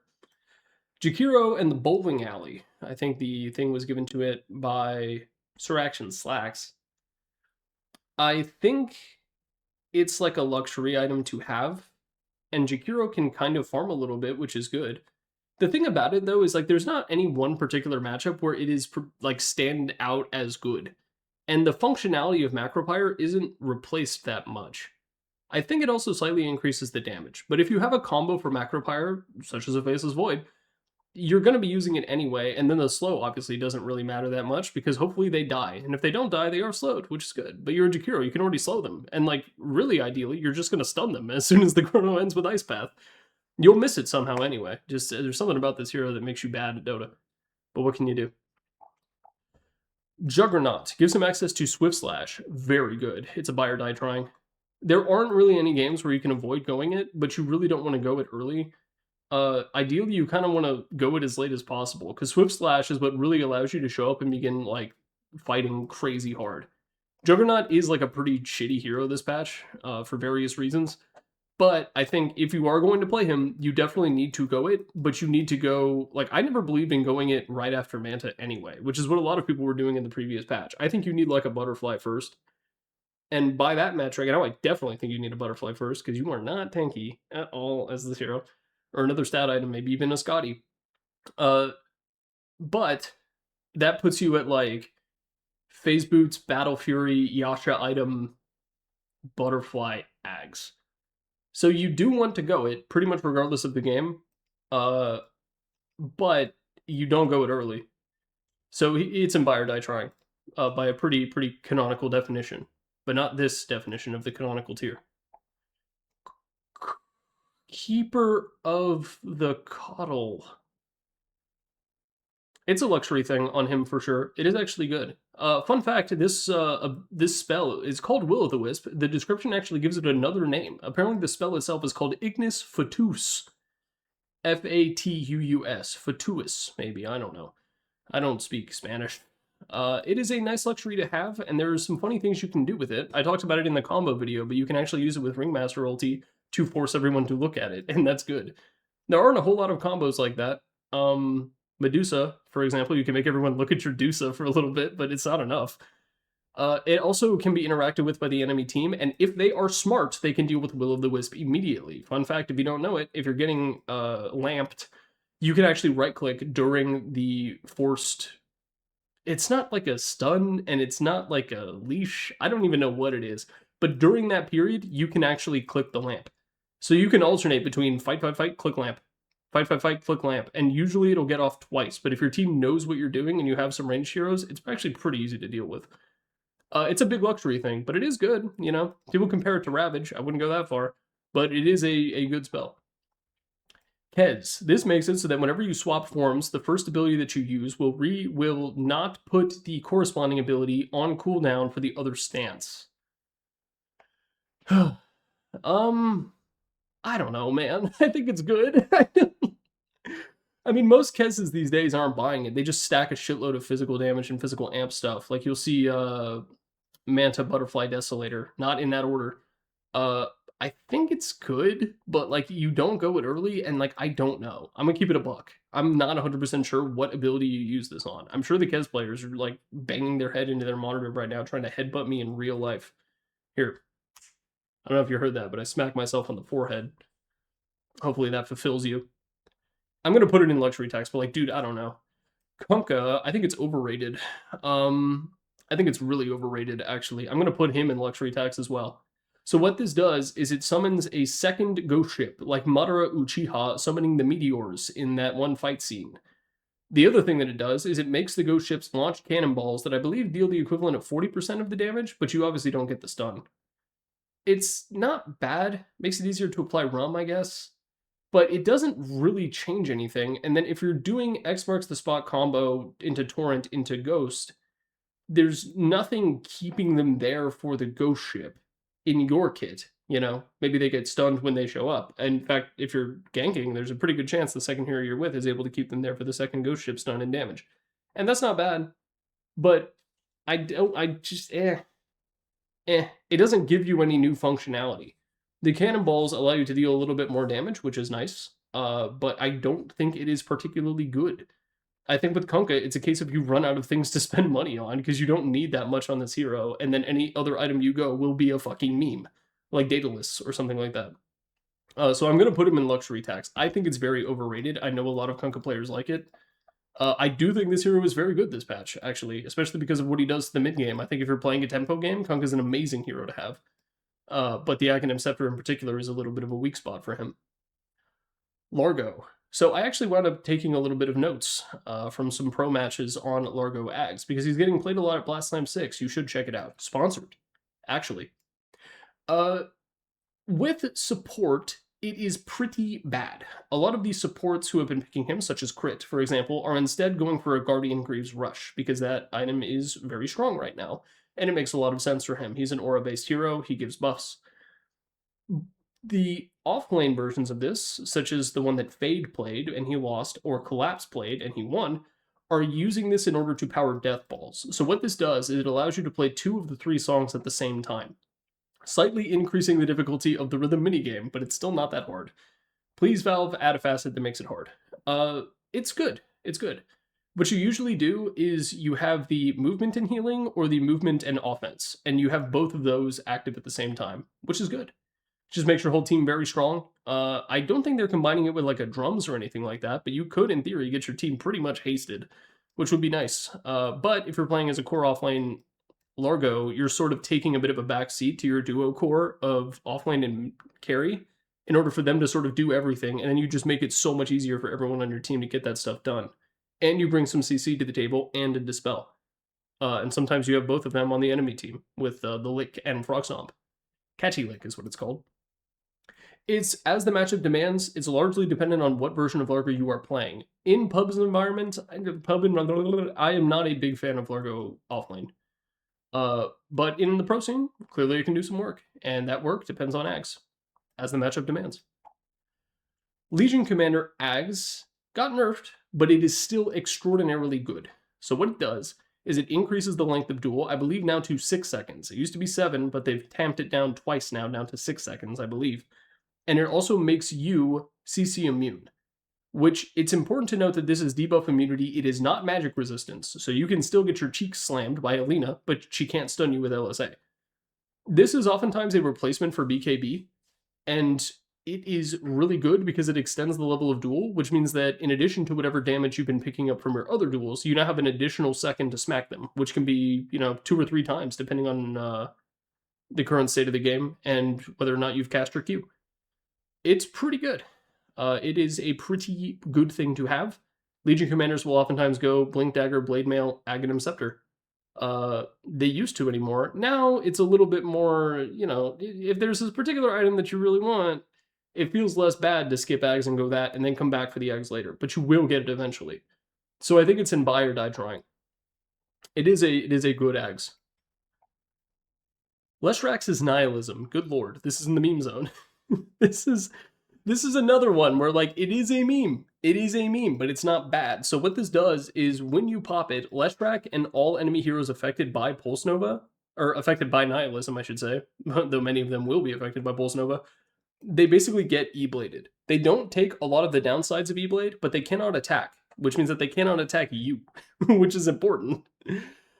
It's pretty good. It's pretty good. It can be used as a save. The problem is that it can also be one of the biggest griefing abilities in the entire game because there's no way to cut it short, and it's a massive AoE Ghost Scepter. So sometimes if you're paired up with like a Gyrocopter or a Sven or a Drow Ranger, you are completely neutering them. And you're casting this in the most important parts of a team fight that will determine how it winds up shaking out, which team wins. So it is a meme. It is a meme. You should just go E-Blade and have some goddamn precision. This is like a baby trying to eat mashed potatoes when you see a Leshrac pull up with the Nihilism for the first fight. Like, it's... Oh, you could grief the shit out of your team. Shades of Naga Siren ultimate on this, actually. It's a meme. There's way better items to go on Leshrac. Go Shivas and... Yeah, go Shivas. Lich... Ags turns Sinister Gaze into an AoE ability. It's good. I like it. It's definitely a luxury. You need to stack a bunch of defensive tools, and you should probably go Shard before you go Scepter. But I do think it is quite good. It gives you sort of access to a ranged... I wouldn't quite call it a Ravage. It is a fat AoE stun, though. And it also has the pull effect, which can be quite good, and you can cast items while you do it, so you can force them towards you. You can cast your ultimate. You can drop Ice Shard. It is a good spell. Don't get it twisted. It's just, there's a lot of other things that Lich needs, so it is a big luxury for him. You can't grief the shit out of the enemy team, though. Lifestealer. This is a buy or die trying. There's a couple of other items that you need to go, but in some games you wind up going this, like, in the borderline canonical state of a third item. What this allows Lifestealer to do is he gets to go inside an enemy hero. It pierces spell immunity. It's an alternate way of casting his ultimate.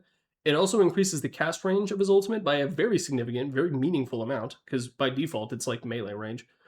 And then it also reduces the cooldown by a good chunk. I think it goes down to 40 seconds. I think. It's good. From a defensive standpoint, like jumping inside of your own teammates, it doesn't do anything. But when you're inside of the enemy, you'll be right-clicking them once a second for, I think, 5 seconds. But I think it winds up shaking out that, like, you right-click them as you get in and as you get out. So I think it's like 6 total attacks. And if you have a basher, you can bash them from within, which is a pretty funny thing to do. The big thing, though, is it means that they literally cannot run away from you because you are them. So if you go inside of a Queen of Pain or an Anti-Mage or something like that, they can blink away. You don't give a shit. You're still there. Sometimes this can come back to bite you, right? Because if they blink into their entire enemy or the entire enemy team from the Lifestealer's perspective, now you got a 1v5. And boy, buddy, I sure hope you didn't pop Rage before using this ability. That makes it incredibly good for just like popping into a support, like a Lion, for example, and now he can't stun you to prevent you from doing that. And you bash him on the way out, or you pop Rage on the way out, and you get a guaranteed kill. And sometimes it can be incredibly good. Oh, and also while you're in there, you're healing like, you're healing to full. It's like 15% a second or something like that, but you're also benefiting from the right clicks, healing off of Feast and Open Wounds if you applied it. It is an amazing Aghanim Scepter. I highly recommend picking it up. You go something like Phase Boots, Radiance, Yasha item, Ags. And you can do that a lot of games. It used to disarm. Can you believe that? It used to be a BKB piercing disarm, and they removed it, and it's still amazing. Lina. This gives her access to Super Saiyan form. I can't remember the name, but it gives you flying movement, and it gives you a metric shitload of spell amp. It's a... if you're going physical Lina, which isn't really a thing right now, unless you're me in Turbo at 3 a.m. on US East on a Thursday, you should buy this. It is very, very good. This gives you such an insane amount of spell amp. I think it's like 30 or 35%.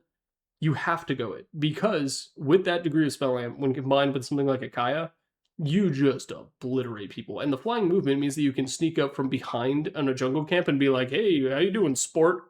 And just like fucking pop them in the back of the head so hard they die. That much spell amp on something like a Laguna Blade is very good. Unfortunately, it doesn't play nice with the Shard, because the Shard Shield only just gives you the number printed on the Laguna Blade ability. It doesn't care about spell amp, which is a bit of a shame. But it is still so good. And then if you're GPK, you can buy a refresher, and then you can use that 35% on like 2 LSAs, 2 Dragon Slaves, 2 Laguna Blades, and kill a hero from 4,000 HP, which is a great thing to do. So I'm going to put it in buy or die trying. You don't have to be GPK to do all that shit, but it is an item where if you're going Magic Lina, which I think is the good version of Lina right now, I don't think this hero is that great, you should absolutely be going it. Once you have your bases covered, though. It's not a rush item for you. Lion. It's a luxury. This is like the most luxury thing in the game. This turns Finger of Death into an AoE ability. You still have to target something, but everything around it will also be affected by Finger of Death, which is quite good.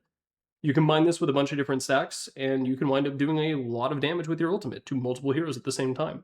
And stacks beget stacks, so if you do pick this up, and you have a lot of stacks, now you can potentially gain multiple stacks from a fight without having to pick that dogshit facet that turns you into a melee hero.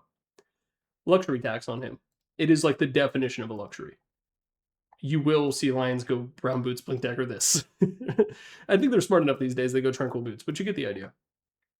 Now, a lot of people gave me heat in the previous video because I did not rate the Bear's Shard. It is worth noting that Lone Druid, when you pull them up in the hero display thing in Dota, it does not show you the Spear Bear, so you can read their abilities. I plead the fifth. So Lone Druid's Ags, the hero, is it allows him to use Entangle as an AoE ability that will jumpstart the Entangle stack process, and it allows you to apply Entangle stacks from the Bear and your hero as they are already entangled, meaning that you can, in theory, chain root a single hero over and over again until they die. It's good. I, in the patch notes read, was like, this is going to be amazing. It hasn't really come to fruition yet. Lone Druid still is in the oven. The toothpick is not coming out clean on this hero. So I think it's going to be a luxury tax for him.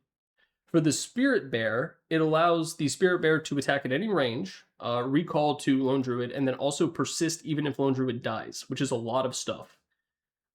I think on the Bear, it's like buy or die trying. On the hero, I think it's a total luxury tax. If not, it might be in the meme zone, to be completely honest. I think we're gonna split the difference and put him in as the matchup demands, but you like listen to the words that come out of my mouth rather than looking at where he is on the tier list. It's kind of similar for Invoker in that regard. He's got multiple Aghanim Scepters, and there are not multiple Lone Druids. I don't think I can right-click to copy him or whatever, so yeah, he's gonna go here. Luna's Ags, I solidly think is in the meme zone right now. When you're going, it's in the meme zone. It's a wacky little alt build that, like, for some reason, Torta Delini tells you to go Dragonlance, Ags, and, like, don't do that. Like, yes, you can win a game by putting down the orbital lasers from space a billion times, but, like, it is not... There's no fundamentals to this. None whatsoever. It's funny, and it can be good. Ever since Valve removed the level 25 mini stun talent where you can actually chain stun someone to death with an Eclipse because of the unlimited beams, ever since they took that away, it's bad. Shadow Shaman can do it, but Luna can't. So in the meme zone it goes. Do not go Dragonlance Ags on Luna. Please don't do it. Let me explain what it does. It increases the beam count, which is nice. It removes the limitation on how many beams can hit a single hero. I think by default it's 6 at level 1. Maybe it scales up, I don't know. And then it also allows you to cast it in an AoE as opposed to centered around yourself, which is the real utility, because you can throw it down in the middle of a fight and still be on the edge beating everyone's ass. It's not terrible, but if you're going right-click Luna, which a synonym for Luna, especially in current patch, you're just not going it. You have so many items to go. This hero is also kind of garbage, but like playable. It's like on the lowest end of playable going into the garbage tier. I don't intend to make a carry tier list, but maybe I will eventually. Luna will be low, but playable. Lycan Ags is Wolfbite, as the matchup demands.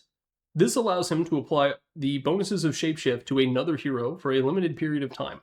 It is really good if you are on a team where a hero benefits a lot from it, which sounds silly, right? Who wouldn't benefit from a haste and a crit? Well, the thing is, it turns you melee. So if you have someone like a sniper or a drow ranger, you actually don't use this on them. It's actually totally griefing if you do. But if you have someone like a Sven, for example, holy moly. Tiny Lycan is like still a thing. And Tiny's really good this patch for reasons that aren't related to right-clicking. It's related to how broken the toss facet is when combined with Phylactery.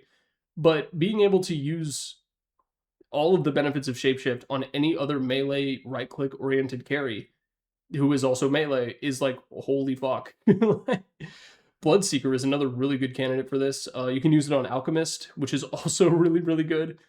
Juggernaut is fantastic. Sven is like probably the best because he's like, because I said so.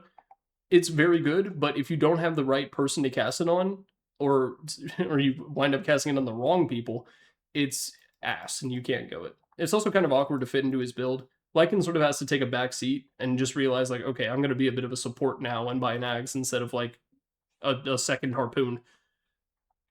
But sometimes that must be done. Magnus's is Horn Toss. It's mostly a luxury thing. The thing that makes Horn Toss good is it has an instant cast point. So you are still weak to a lot of the things that Magnus is naturally weak to, that being precasted hexes and silences, and then also just, like, magic immunity. But, like, let's say you're getting Magnus yoinked and you decide, like, okay, I'll just pop BKB. Well, this now means that you can't pop BKB because he's blinking in, instantly stunning you, putting him behind you, and then pushing you to your death. So it removes the ability to react to the blink skewer combo, which is a good thing to do, but it's also an extremely expensive way to do something that doesn't matter in the majority of games. So we're going to put him in luxury tax. But if you're up against like heroes that are relying on BKB to deal with your combo, or even someone like a Puck, right? Look, it's a pretty nice thing to pick up. Princess of the Potom is probably a luxury tax for sure. So what this does is it makes it so that when Sacred Arrow is flying out, everything that it doesn't hit, it will cast Starstorm on. But only once. It doesn't do the AoE. That'd be insane. It's bad. It's not good. You see support Mirandas pick this up and then immediately whiff all of their arrows, but it's okay because Starstorm got casted. It allows her to clear out waves a little bit, but like not really. A lot of the things that like these AoE fun time spells do, such as being able to like clear waves or give you really good farming potential, it falls short in pretty much every single way. And then if you do hit the arrow, like, what the fuck does a single Starstorm matter? Like, it just doesn't. I think it is a big time luxury tax, borderline meme zone. But Mirana players seem to like it for reasons I don't fully understand. You know, now that I'm really thinking about it, it's gonna go in the meme zone. Fucking down here you go. Monkey King spawns those soldiers around him that smack you. They don't hit buildings anymore unless Monkey King is nearby, and then they can independently stack Jingu, which is fucked up. I think, you know, there have been metas where it's been really good. I don't necessarily think it's a huge deal on him now. You're more of a single target hero than you used to be, and your ulti is just pure area denial. So I think it's going to go in luxury tax, but you can pick it up early as a farming item if you really want. Nowhere near as good as some of the other farming items available. Hello, Jairo. It's fine, though. Fuck this stupid piece of shit hero. Morphling. What this does is it kind of gives you an old version of Morph, what it used to be way back in the day. It allows you to create a very strong illusion of an opponent, and they can cast all of their basic abilities. Meanwhile, you still get to be a Morphling. I don't think you can do this and Morph at the same time, can you? Regardless, you never see it. Like, you really never see it. Borderline meme zone. Adding micro to this hero, you already have shit to worry about. I don't think any Morphling player is that interested. Also, if you toggle the ability, you take the place of the illusion, and you can't toggle it back to get the illusion back. It just is you now. So it actually comes with it's not downsides, because you're still making it. They can tank for you, I guess, but like, who's attacking the fake bristle once they realize what's going on? Maybe the strength of Morphling Axe is that no one knows what the hell it does. So maybe they will go on someone thinking it's you, but it's actually not. Crazy manta baits if you like try to like they see you turning into a crystal maiden for some reason and they're like, quick, use all our spells on him. You know, you could do that, I guess, but that is a meme. So into the meme zone he goes. Muerta turns her deadshot into a goddamn shotgun. It's in the matchup as the matchup demands.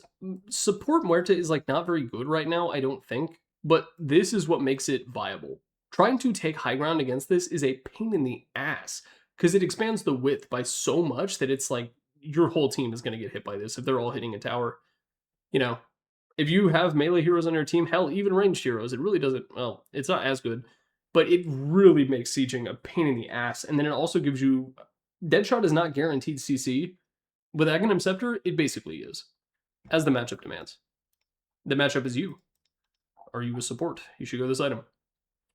Naga Siren with Aghanim Scepter is able to use net on spell immune targets, and it also breaks them. Sheesh. You can use real in as well.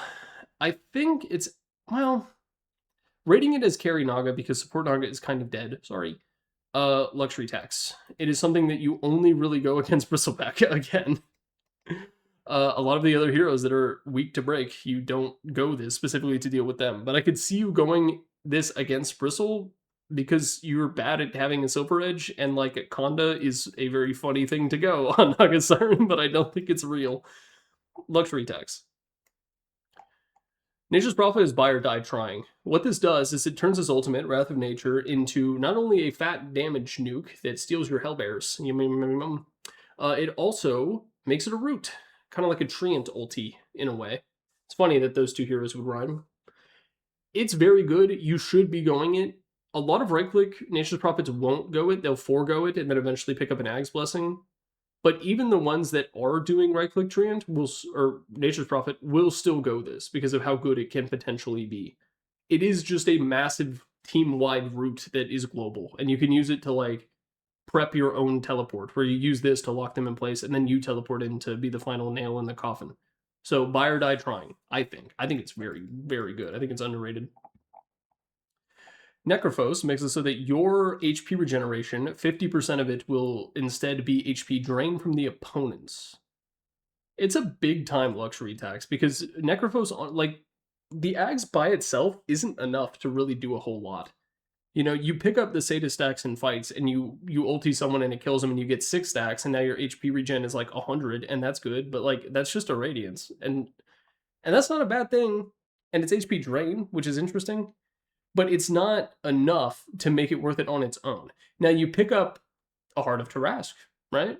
And now when you get your Seta stacks, you're regenning 150, 180. Maybe you have a bunch of other regen from other sources. You blast through a creep wave and it kills them all. You have the facet that increases the AoE of it as well, based on your number of Seta stacks.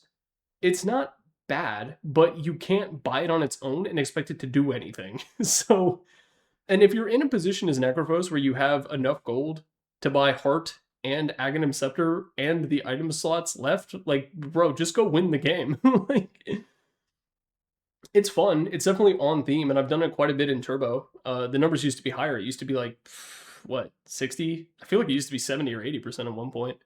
But it's just not enough. The numbers are not good enough for what it does already, and then you also already have Heartstopper Aura, so it just kind of gives you an advanced version of that. One of the interesting things about it, though, is Heartstopper Aura is better against big tanky fuckers. The Ags build on Necrophos is actually better against low max HP heroes, which is an interesting thing.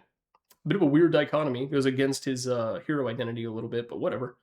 It's not quite meme zone, because there are games where it is good. It's like borderline, though. Like, you could put it in meme zone, and I wouldn't argue with you. Night Stalker's Aghanim Scepter turns Crippling Fear into an AoE.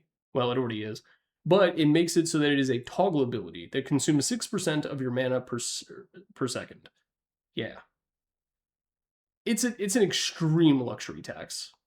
Not only on your money, because Night Stalker is not good at money, he's also not good at being smart. His mana pool is not great. Thank goodness it's a percentage rather than a flat number, because any flat number wouldn't be low enough. It's an extremely powerful effect on what is already one of the best abilities in the game. Crippling Fear is so broken. It's, well, not one of the best abilities in the game, but it's probably like top 20 basic abilities. It's that good, I think. Maybe check the ability tier list to see if I believe that or not. But the current me thinks it.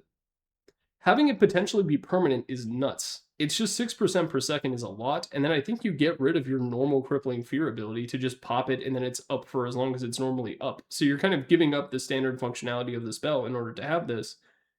And it's really bad, because 4,200 gold, it's barely luxury tax. It's kind of in the same group as Necrophos, actually. These are like brothers from another mother, and they're both ugly Mother Hubbards, so it makes sense. Nyx Assassin. Buy or die trying. This gives access to Burrow, where Nyx Assassin goes underground and is invisible and can still do all of his bullshit. So it removes his ability to move, but he gets an insane amount of cast range on everything that he does, and I believe he also gets a good chunk of regen that I believe is percentage based. You get some Zerg action going on, and he is a Barug, so it makes sense. There are games where you kind of want to entirely focus around Burrow. So if the assassin part of your title isn't working out too well, you can instead become the Nyx. Well, Nyx is the name of the goddess. You could be a bug. You could be a bug. It is kind of funny because this allows you to have the experience in Dota of putting down a sentry and like seeing Nyx, which is like when you pick up a rock in real life and there's some roly-polies underneath and it's like, whoa, sorry lads, didn't mean to disturb you. But then you feel bad putting the rock back, because what if it crushes them? This one's in buy or die trying. The cast range alone is insane. What it does to high ground, both offensively and defensively, is nuts. And then you're a total pain to deal with. You just park yourself right out. Oh, where'd you go? Park yourself right outside of tower range, and it's like, all right, come do something about it. Put them up. Put them up. Ogre Magi Eggs. As the matchup depends. This gives you a second cast of Unrefined Fire Blast. Well, it's called Unrefined Fire Blast, and it takes, I believe, 30% of your max mana or something, which means that you can always cast it. So if you're up against an anti-mage, woohoo, don't get it reflected. Maybe really make it count. But it's just a second copy of Refined Fire Blast. That's it. The numbers are exactly the same, I think, except for the mana cost. If you are playing as a core ogre, it's pretty good, because it allows you to one-man chain stun a guy for a really long time, and it gives you 2 bites at the apple to multicast. So I've talked about it in previous times where, like, as an Ogre Magi, there's always a chance that you throw Refined Fire Blast, it 4x's, you throw Unrefined, it 4x's, you hit them with the level 25 talent, it 4x's, and you fucking kill someone. And that's cool. Gambling is awesome. In the context of fictional video games. Gambling in real life, not so awesome. If you want to play games for money, you can play poker with your friends. Smiley face emoji. Omni Knight. it makes Guardian Angel global, and then it also makes it affect buildings. Big time luxury tax. It is a huge luxury tax. And it's very, you're paying 4,200 gold for an extreme luxury because you don't have to be there. It's weird that a hero like Omni Knight would be given some access to global presence, but the fact that it also affects buildings, there's the dream of like, oh, it's a base race, it's a base race. Wait, the Omni has taken his shoes off, he sold his phase boots. Oh, the courier comes in with a point booster, he hits the R button. Oh, Radiance Ancient is invincible. Dire is trying, but they can't do it. They're bashing their heads in, they've killed the Omni, but the duration is still up, and oh, Radiant wins. I've never seen that shit in real life, have you? Luxury tax. Oracles is pretty interesting. What it does is it makes False Promise give invisibility with a very short fade delay, 0.15 seconds, and then it also reduces the target's base attack time and also gives spell amp. I think it is still a luxury. It doesn't change that much about the functionality. Giving access to invisibility is a very funny thing to do, and I think you can even like prep some dodge things as a result of that. But like, good luck doing that shit. And then, because there is still a 0.15 second fade delay, which is, very short, but still there. And then invisibility is nice, and then bat reduction is pretty good. That's probably bet. I think the spell amp is like 8%. It's like meaningful, but like small. It's a big time luxury. It doesn't give him access to anything new. And if there was a way to get Ags for free, it would probably be pretty good.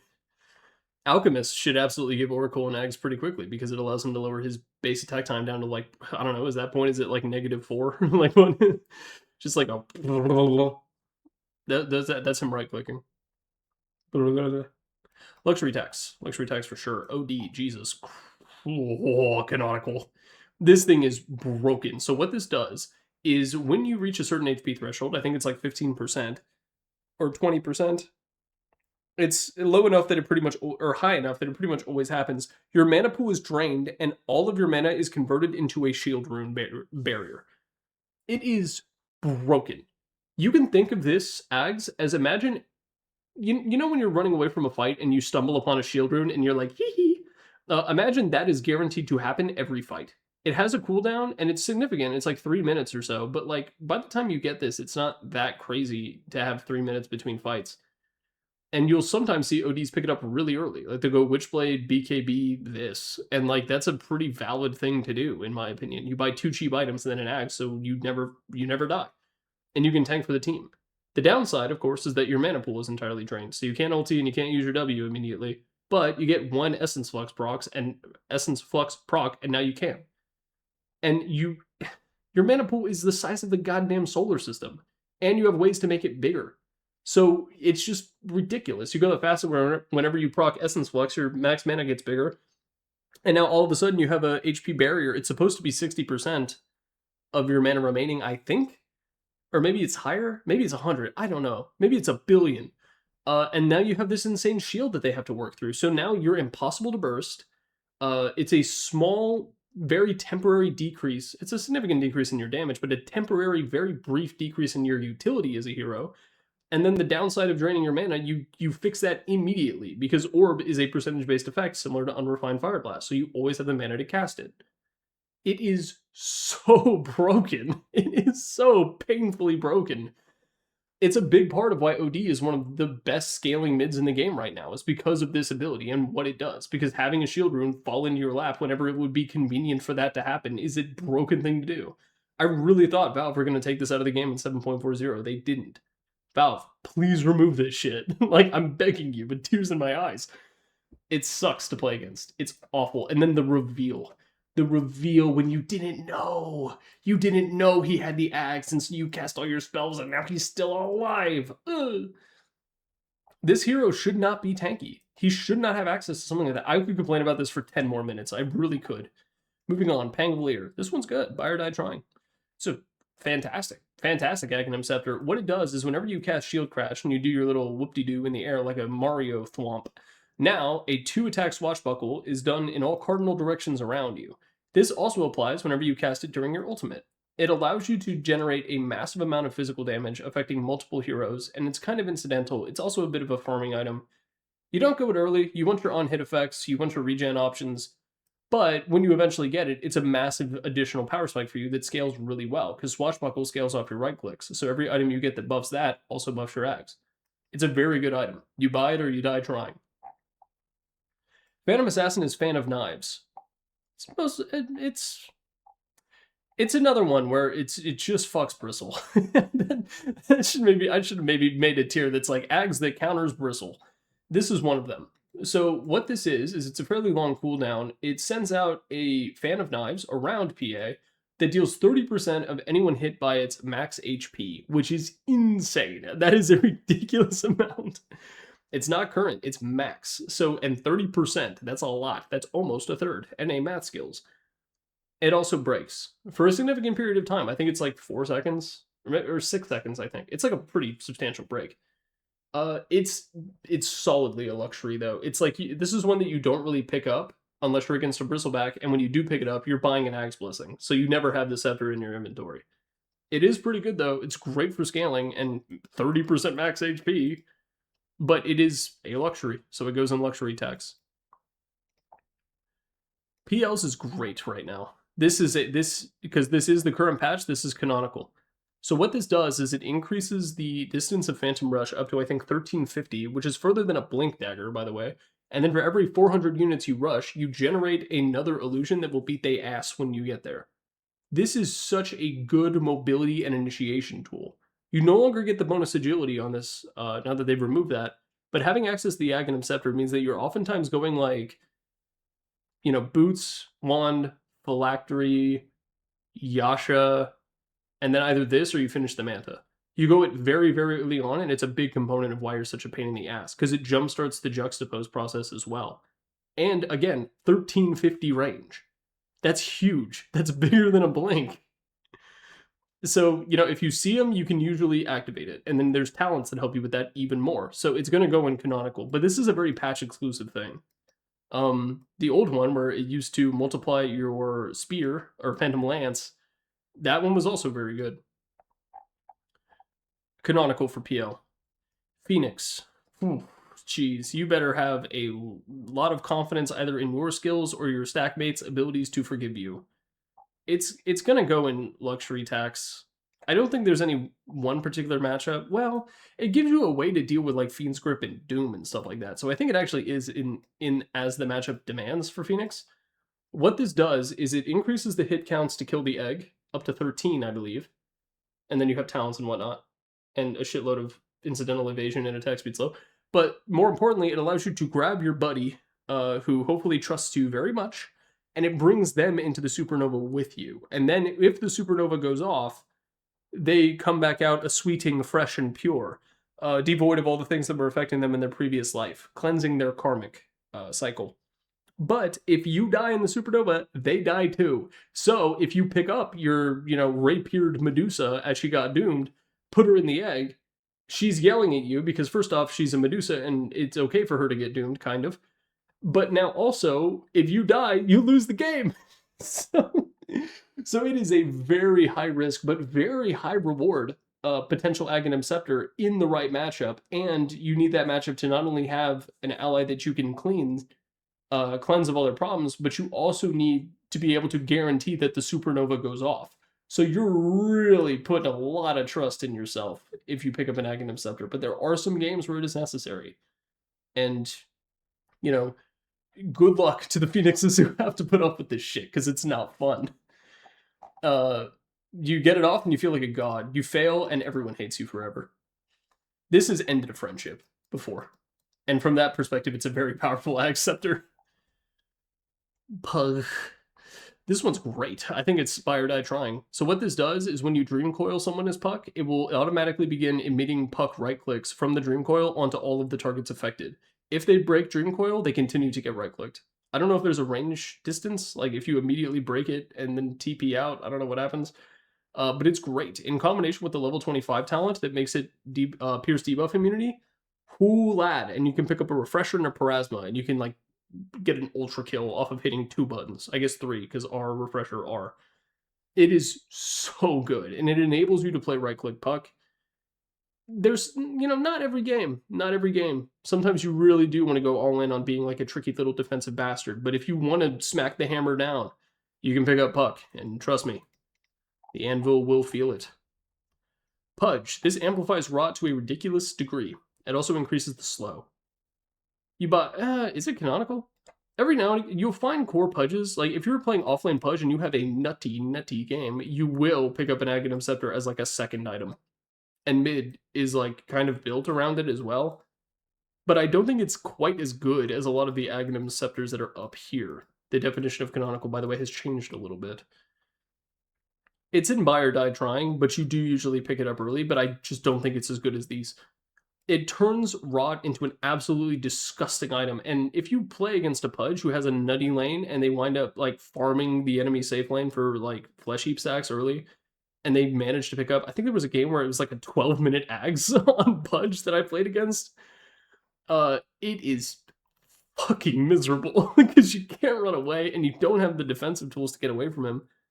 You get it early and it's canonical, but like really early and it's canonical. But in the majority of games, it's a buy or die trying thing because they do usually have to pick up a defensive item or two in order to keep themselves alive. But you get like this, Shivas, and some spell lifesteal from something. You don't really go Bloodstone these days. That's kind of a dead item. It's a fantastic Aghanim Scepter on Pudge. Really, really good. Primal Beast. Holy shit. Buy or die trying. This is the best break in the game.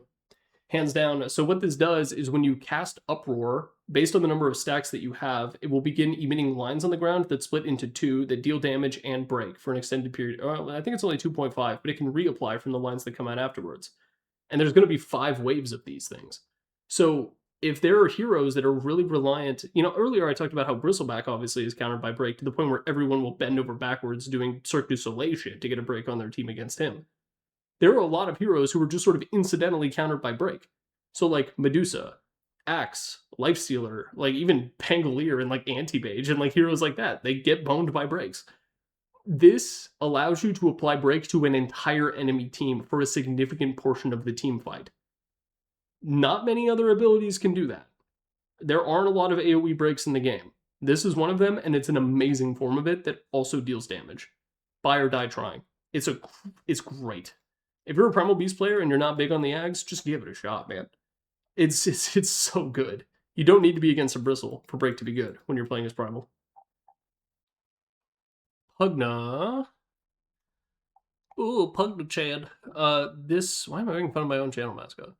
So Pugna, their Ags is pretty darn good. It reduces the cooldown of life drain to, I think, 3.5 seconds, and then it applies a spell damage alkaline debuff to whoever you suck. And it actually gives it to Pugna, but only for the duration of life drain, I believe. Note that you can cast spells during life drain. So you can cast items, not spells, I don't think. So if you have a Dagon, you can actually suck on someone for a little while and take all their juice, yummy, and then turn it on them by Dagoning them for a shitload of damage. More importantly, it just buffs the damage from life drain, which in turn also buffs your heal. This will also be extended through the Nether Ward if you go for the Shard. The rate is slower. I think it's 4%. It's like half. But you can, in theory, do it to like 5 heroes at a time, which is 20% spell amp a second, which is pretty good. And keep in mind, life drain has a pretty long duration. So in an ideal situation, you can actually get like 100 plus spell amp, which is by far the most any hero in the game can get. So it's very, very good in those capacities, and it makes your life drain deal a shitload of damage. And by reducing the cooldown by so much, you can basically be life draining all the time, which is a very, very good thing to do. I'm going to put it up in buy or die trying. There's a couple of games where if you're going as a mid Pugna and you're really owning, you can pick it up very early on, and it's good. It's good. Spell Amp is nice. 100 of it is even better. Buy or die trying for Pugna. Queen of Pain makes it so that your Shadow Dagger is an AoE, and when it expires or you reapply it, it will cast Scream of Pain. It's good. One of the funny things you can do about this is when you throw it on an enemy hero casually, they go to farm, and then it expires when the Hellbears are low, and then you get some last hits. And that's cool. You know, more importantly, it just allows you to apply that movement slow to multiple heroes at a time. Because the cooldown of Shadow Dagger is quite low, but it's not low enough that you're able to use it on multiple different heroes in a fight very conveniently. This makes that easy to do. It expiring and emitting Scream of Pain is a big part of why she likes spell lifesteal so much, because you're profiting off of all of that in terms of spell lifesteal, and then also part of why you really like Extended Fights, because when you reapply it, it does it too. I think that people are using this ag slightly wrong though, or not wrong, but you'll see Queen of Pain players, such as when they're defending high ground, they will use Q and then walk up and use Scream of Pain and then walk away or right click it and just wait for it to tick out. Don't do that. Throw out Q on the creep wave, apply it to all of them, wait like 4 seconds, and then just do that again. You don't have to walk up and use Scream of Pain. That's a moment of vulnerability that you can avoid entirely by just waiting a couple of seconds. Then again, if you are the type of player who is obsessed with Queen of Pain, you do not think into the future, and moments of vulnerability are maybe very exciting for you. Buy or die trying. It's great axe. You need other items first. Razor. Holy moly, this was also another buy or die trying. What this does is it makes it so that your ultimate, Eye of the Storm, can target 2 things at the same time. It can also hit buildings, which is cool. It does physical damage. However, it does not armor strip from buildings, even though the tooltip kind of implies that it would. The thing that makes this really good is its interaction with Refresher. So, Eye of the Storm, you do not refresh the duration, you just make a new one. So, when you do that, 2 procs can hit 1 hero at the same time. So, there's Hero A, Hero B. Hero A can tank 2 of the Eye of the Storm procs, Hero B can tank 2 from the separate instances of Eye of the Storm. I could do like an MS Paint diagram, but you get what I'm saying. And then being able to hit buildings is also really good. You know, you pop this with Refresher and you're able to basically like take a Rax in like 5 seconds by just standing there. I mean, I guess you right click the melee ones because they have more HP, but you get the idea. It is very, very, very good. And for pretty much all circumstances of Razor, even if you have to be like a tank Razor, if you're going the Guardian Greaves build that is like kind of popular right now with Crimson Guard, you can do that. If you're going just like Magic Ball of Fuck You Razor, which is my preferred way to play him, you can absolutely go Aghanim Scepter. He's a core part of the way I really like to play him. It's a buy or die trying thing. You really should be going it. But you don't always go it, and sometimes it's like a 5th item. Sometimes it's like a 3rd item, though, you know? It's just a matter of when you can get it into your kit. It's sort of a win more item, but, you know, you get the idea. This is Pocket Ricky, Meme Zone. Reddit made a spell. It's shit. Who would have realized? It allows you to target an ally and hop on them and cast Tricks of Trade from them. I think you get a bonus to the number of attacks or something. Very few heroes are more mobile or tricky than Ricky. There are a few tricky than Ricky. There are a few that you can do it on. There's some cheesy ass combos, and other than that, it's whatever. There you go. Ringmaster, 2 charges on Escape Act, and when it explodes, it does a little mini version of your ulti explosion, and then it also throws knives everywhere. I feel like Valve couldn't think of what they wanted Ringmaster Ags to do, and so they were like, fuck it, make it do all of his abilities at the same time. And they did. I said it was a mini version of his ulti. It's really a mini version of Crack the Whip. It's in luxury tax, for sure. Yeah. Escape Act is a very, very, very good spell. 2 of them, a bit overkill, I think. And then all of the little add-ins really just feel like sweets on top of what you get from just 2 charges of Escape Act. Remove all that shit, make it 3 charges. Do it, Valve. Make Chronosphere ass. Rubik, matchup dependent for sure. What this does is I think I'm actually going to put it in luxury tax, but it's so good though in certain matchups. So what this allows you to do is Rubik is you get to steal 2 spells, which is like a Rubik player's dream. The thing that's really cool about this is that you can basically exploit enemy combos that they have. So if they have, you can basically copy good chunks of entire enemy heroes' kits. Weaver is a great one. So you're able to steal bugs, and then you can also steal Shikuchi, and then you can be super evasive and a dickhead, and then you can also cast bugs. Sadly, even with the Rubik Arcana, I don't believe tiny little Rubiks hang on to you and gnaw at your bones. Bit of a shame. But that Arcana was already enough work. This is really dependent on who you're playing against and how good of a Rubik player you are. If there are 2 good spells to steal, you can do it, but you're also spending 4,200 gold as like a position 4 or God forbid a position 5 Rubik. You guys need to stop picking that shit. It's just a very high opportunity cost, but the payoff can be massive. I mean, think about just like in the theoretical what you can do with 2 stolen enemy spells. You can steal like Doom teleport and just like become a impossible to deal with ball of death that appears out of nowhere at any time for any reason. And then your spells also were buffed by Arcane Supremacy, which is great. It really depends on the matchup and how good you are, though. So I'm going to put it in as the matchup demands. And then there is a big opportunity cost. If you go Ags as his hero, especially early on, you need to win the game. Sand King. So this makes it so that whenever you proc Epicenter, it will occasionally do stingers around you, which is good. If you were ever playing as... I'm going to put him in Buy or Die Trying, actually. It's a very good Ags. If you're ever playing against Sand King and you like instantly die and you don't know why, check his inventory. If he has an Ags, that's why. It enables you to do... Here comes composite damage again. I was giving Bounty Hunter shit for it, but with Sand King, it's like, oh, how sweet. This is a very, very good team-wide spell, and it makes it even better.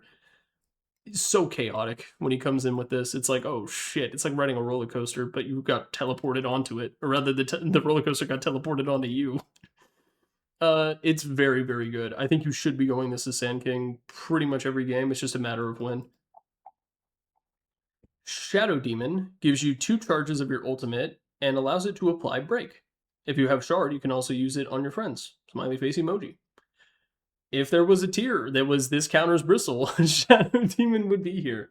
It's a BKB piercing, extremely long duration break. I think it's like, what, 6 to 8 seconds? It's not variable. I just can't remember the exact number, but it's somewhere in that range. It's in luxury tax for sure. Just having 2 charges of your ultimate is good. Your ultimate just isn't... Shadow Demon's ultimate is like great, but also dog shit at the same time. I don't know how to explain it. He's going to go here in luxury tax. Hard for him to get the gold, though. Really hard. Shadow Fiend.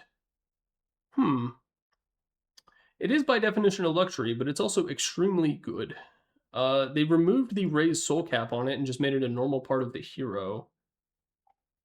You can play right-click SF in this patch. Magic SF is so much better. And then this is like the really big, like, time to poop on him item that you get as Magic Shadow Fiend. So I'm going to put him up here and as the matchup demands. What this does is whenever you use your ultimate, not only does it go out, but it comes back in and it deals 50% of the damage to everything that it hits. I believe it reapplies the fear, which is good. Maybe a 50% duration. I'm not 100% sure off the top of my head. And then it heals you for a significant portion of the damage done. The heal is not as impactful as you might think. That sort of requires the play pattern of jumping in and getting hit. And then using this in order to recover the HP that you lost from that process, which is kind of weird. You usually want to start a fight with this or have the enemy team baited into you and you're at full HP when that happens anyway. And if they're feared, it's not like they're doing any damage to you. So the heal isn't that impactful, but being able to do that much more damage with your ultimate, and God forbid you get Refresher, that's where the heal does become impactful, because maybe one of them is BKB'd and they're beating your ass. But now you're able to cast it again, and now you really will benefit from the HP healing. So as the matchup demands, but it's pretty... You need to be playing magical, obviously. And that's mostly it. It is a really, really great power spike for magical SF. But as a courtesy to the physical SF players, where it's not good, I'm going to put it down here and as the matchup demands. And the matchup is you. Which way, Western man? Will you go magical or physical? Shaman is the meme zone. This allows you to cast Shackle on an allied unit, and wherever it is, it will cast Ether Shock at a pretty rapid pace, I think maybe once a second, on anything around you. The primary appeal of this is that you can put it on your carry as they go up to farm a big wave, and then you get all the last hits, which is nice. A lot of gold to be able to get even more gold, though. Shadow Shaman doesn't really need a farming item.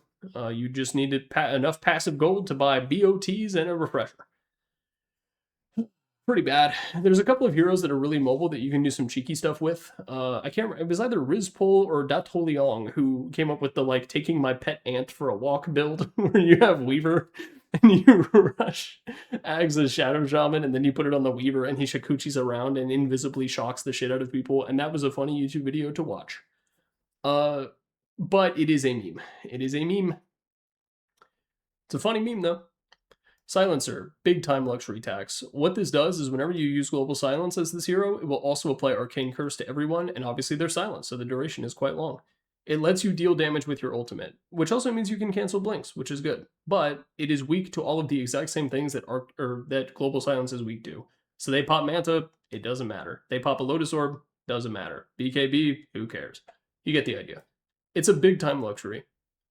In some of the previous patches, previous patch 7.39 really, and 7.38 too, Silencer was a pretty good pick, and you would see people go Aghanims before Refresher on this hero. I don't know why. I think maybe those people were dropped on their head as a baby, or maybe they had their head bonked with a cartoon hammer before they hit the play button. Refresher is so much better on this hero that Ags really is just a luxury dex. Skywrath Mage. Great. Great, great, great. What this does is whenever you cast one of your abilities, except for Arcane Bolt, because that's covered by your shard and it triples it, this doubles the rest of your abilities. So when you cast Ancient Seal, another random hero near them is also Ancient Sealed. Double Conch Shot, double Ultimate. It's good. You can't aim them, which kind of sucks, but sometimes just putting down Mystic Flare in the middle of a team fight, hitting a support for a couple seconds is a good thing to do. It is just a massive damage multiplier. That's all it is. It's a lot of it is incidental. It's like utility almost, because the Silence and Slow is honestly better than the Mystic Flare. But every now and again, you know, if you have a big combo, it's a bit like Kata. Chronosphere happens, you drop Mystic Flare on someone, it's going to be 2 Mystic Flares on 2 different heroes, and that's great. Swardar. Swardar makes the puddle big, and you can splish splash. I think the stats are overrated. A lot of the builds in like Tortellini and Immortal Faith say to go it like after BKB. I don't think so, man. The stats are good. It's a lot of it's status resistance is the big one. You get like 40% status resistance or something like that, which is crazy. It's like a almost an Ursa ult amount of status resistance. And then you get a ton of HP regen and bonus armor and all sorts of things, and it's doing crazy things to my diaphragm. I just don't think it's good. I think there's a lot of other items that you can go that are not only better, but also funnier. But Giant Puddle is still funny. But you already have a little bit of that built into your kit via the water being dropped by your ultimate and Slithering Crush that you benefit from already, so it's just amplifying something that you're already doing. The only new part is the status resistance, which is great, don't get it twisted, but for 4,200 gold you could also buy a BKB and have basically 100% status resistance for a little while, so, you know. Well, comparing BKB to status resistance isn't really fair. It's a little bit apples to oranges. Well, it's like pomelos to oranges. I think they're closely related. I don't know fruit genealogy. Slark, you get 2 pounce charges, and it extends the range, which makes it easier to see that it looks like you're throwing a plushie across the room. It looks goofy as shit. Buy or die trying. Having access to 2 leashes means that you can leash one hero twice in succession and keep them in place for a very long period of time. And the heroes that you counter as Slark, you can't always one-shot in the process of a single leash, like a Queen of Pain or an Anti-Mage or something like that. But having access to 2 leashes means that there's a pretty good chance you can.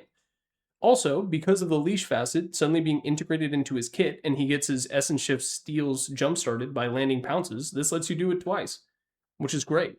I don't think there's any situation where you pounce on someone twice in a row without ever right-clicking them between for the sake of building up Essence Shift stacks. But hey, why not? Maybe like someone is dying and you're able to just like jump on and leash them immediately, and then you benefit from the stolen energy because you had an Essence Shift stack stolen from them. Permanent scaling mechanics are fun for you and me. Sark is very good. Buy or die trying. You get it after like Mage Slayer Orchid, maybe? There's some funky Sark builds going around right now. This hero's quite good, by the way. You should play him. Not against me, though.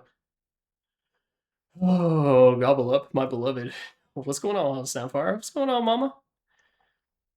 It's a luxury tax. I love this ability. Gobble up is so funny. I've monologued in multiple videos about how it is the best griefing ability in the game. Not only in how hard it griefs, but how funnily it griefs. Being able to gobble up someone on your team, the offensive capabilities are obvious, right? You can shoot them into the enemy team and create a fucking nuclear bomb with a Shadow Fiend. You can throw a Magnus in there. You can throw a Tide Hunter. You can throw your friends into the fountain when the game is ending, and that's great. But another important thing to note about her is that this is a very, very strong defensive tool. I'm actually going to put it in as the matchup demands because of the defensive side of things. Because you're removing an allied hero from the sphere of play without ever having to interact with them.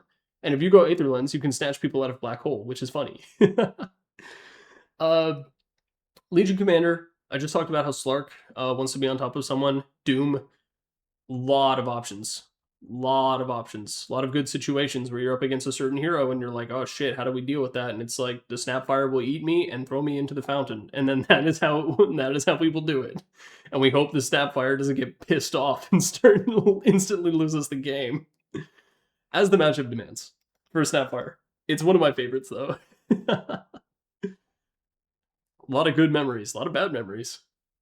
Sniper Ags makes his ultimate assassinate into a pretty good stun that also deals damage with a very short cooldown.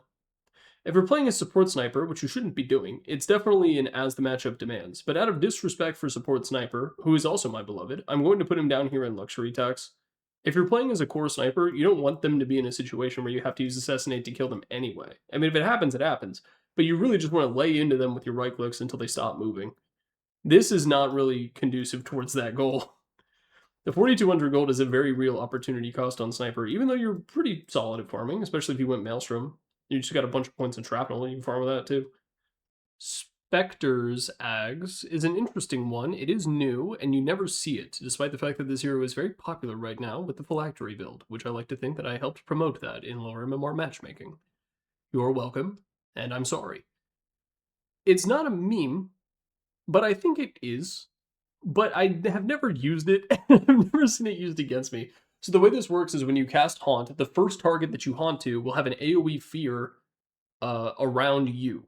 Or maybe it's the illusion before you get there, I don't know. And that causes them to run away a little bit, which is nice. And if you're up against opponents who have big-time channeled abilities, you obviously have vision of them. And even if they're Glimmer-caped, your illusion is just sitting there twiddling its thumbs doing fuck all. You can still go to it and fear them. The thing is, it doesn't pierce magic immunity or anything like that. Also, it's a bit of a weird situation, similar to the Terrorblade Axe that we're going to be talking about soon, where this is a situation where you kind of want them to sit still so you can wail on them with Dispersion in your mantas, but now they're running away from you, which makes it a little hard. It basically turns Haunt into like a super awkward global stun, or a fear, but like it's not good. Like you don't go it, and it's like a big time luxury thing, because like you're 6 slotted, and then you start like... You think like, oh man, I should go Ag's Blessing. What's that shit do again? Which was almost the name of the bottom tier, was actually the meme zone, which is the Ags you don't know because no one goes them. But in this case, I'm going to put it up here in luxury tax. I really don't know. It might be in the meme zone. I just can't say 100%. Spirit Breakers is Planar Pocket, which has undergone many different things. It is still meme zone. What this is you're able to target a hero. Fun fact, you can target enemy heroes with Planar Pocket. And I'll explain what it is, and then I'll explain why you're able to do that. Then, for the next little bit, they get magic resistance, and then whenever a spell is cast on them, it is instead cast on you. Note that this only refers to spells who are cast on enemies. So the idea of this is like, let's say a Doom is about to blink in and use Doom on your Monkey King. Instead, you cast Planar Pocket, and now you get doomed instead, and you have your status resistance because you turned Bulldoze on, right? And now you're doomed instead of your carry or whatever. And that sounds like it'd be good, but like, you need to know exactly what the enemy team is about to do in order to take advantage of something like that. And you maybe do it once, but now the Doom is aware of what's going on and can play around it. The cool thing about it, though, is that like, there's no alternative to just waiting. You can't like pop Heaven's Halberd the same way you could with the Lincolns in order to get rid of it and then cast Doom. The Doom is just going to go to you, and it's 6 seconds long. The reason you can cast it on enemies is because let's say they use Ogre Magi's Bloodlust. It will go on you instead. And like, who gives a shit? I think Valve like forgot to make it so that you couldn't use it on enemies, and then was just like, what's the worst that can happen? The code worked out and they didn't have to change anything, so they just left it in the game. And now you can misclick it on the enemy bounty hunter if you want. And so, you know, it's a total meme. They really seem committed to trying to make Planar Pocket a real thing. I don't know why. Like, it used to be a shard back in the day. Now it's an Aghanim Scepter, and you still don't go it. So it's going to go in the meme zone. Because it's a meme. And this is the zone for it. This zone was made for me. Storm Spirit. Oof. Woo lad, buy or die trying. This turns Electric Vortex into an AoE ability centered around Storm himself. It's a Ravage. It's not quite as big. Well, nothing's as big as Ravage. But it's like black hole sized, roughly.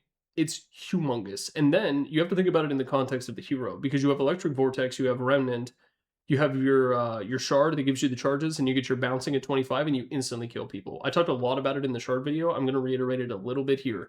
You really can like 1v5 on Storm. Once you kind of need not even quite the stars to align, you need the billiard balls to get in a row. and then you can just fucking go to town. Bouncing overload stacks, 3 of them, you get a Parasma, you stun everyone, it's great. This really is an amazing ability. Some of the ones that convert single target to AoE, like Tidehunter, are not so good, but this one is nuts. This is one of the best of that category. It is a fantastic Ags, and you should go at pretty much every game. Just a matter of getting them to group up. You can almost think of it like a RP, honestly. Doesn't pierce BKB, but you know. Sven is Superman. You are able to convert Stormhammer into... it increases the damage by like 200. Well, no. Okay, take it from the top. With this Aghanim Scepter and the option to do it turned on, which you have to manually do, when you use Stormhammer, instead of the hammer, it's the Sven. It becomes Sven Hammer. And so you go with the stun, you arrive, it deals, I think, 200 bonus magic damage, and it also dispels targets. The dispel is what makes it really good, because going Nullifier in this hero is like kind of not an option. You need attack speed. You don't really care that much about bonus damage. So instead of going a Nullifier, you can go this, and then it doubles as a mobility tool. Not quite enough that you can like not have boots anymore, but you know, you could use it as a justification because you have Blink Dagger as well. You go Swift Blink in this, and you kind of don't need boots. And then the Dispel is really good. So if they have Ghost Scepters or something like that, you can't use it on Mules anymore. But if they have stuff like that, or, you know, OD Ags activates, you can dispel it, by the way. You can do that in order to get rid of it, and then just like bonk, and then kill people. It functions very similar to a Blink Dagger, except it also doesn't have the take damage, wait 3 seconds rule. So it can be a pretty good mobility and initiation tool. The primary thing, though, is just the dispel. And then if your name is Duraccio and you're the problem, you can instead go it as a second item and be a crackhead, which rules. Funny to be the problem, leave, and immediately win a bunch of tournaments, by the way. Not my call to make. Techies, Minefield Sign. Very good. I think it's really only good, though, if you have a combo for it. Like, if you have a Monkey King, or a Pangolier, or a Magnus, or something else, it is a pretty good pickup. The thing is, just by itself, it's not good enough, I fear. And obviously it's, you know, BKB and you run away, you don't care. It is pretty good, though. So what this does, because I think I skipped the explanation as well. You put down Minefield Sign. When an enemy hero walks over it, it activates, and now there's a giant minefield around them. It's like the whole screen. If they move through it, it's basically like a rupture. The mines will explode and they will take damage based on, I believe, the amount of distance they have traveled. So if you catch someone force-staffing in the minefield, they blow up, which is a pretty funny thing. It's a very flavorful ability, but in terms of game impact, it's great area denial, but Techies is already area denial on top of area denial. So I think it's as the matchup demands, and you need a good combo for it. You need someone who can forcibly move the enemy team or make them really want to move, like put them in a Sophie's Choice situation. You know that comic of the guy who, like, a fire is happening, and so he breaks the glass on the fire extinguisher, and then he catches on fire, and there's glass all on the ground, and then he looks at the sign, and it says to stop, drop, and roll in the glass. You need to put your opponents in that situation. Templar Assassin is Psionic Projection. It allows her to go to her traps, and when she's there, she silences and deals some magical damage. She pops out, and she's like, hello. Hello! It is the Dota 2 equivalent of getting a Discord DM at 2 a.m. asking to buy someone a Kuromi plushie. It is pretty bad right now. There have been metas where it is really good because it lets TA be a pseudo-global hero. She has to have been there already, put a trap down, have the trap survive, and then go to it. But right now, it's like borderline meme zone, I think, actually. Yeah, I think so. You never see it. You don't even see, like, Axe Blessing on the hero. Like, it's like a 9th item that you see just for, like, oh, maybe it'll be useful.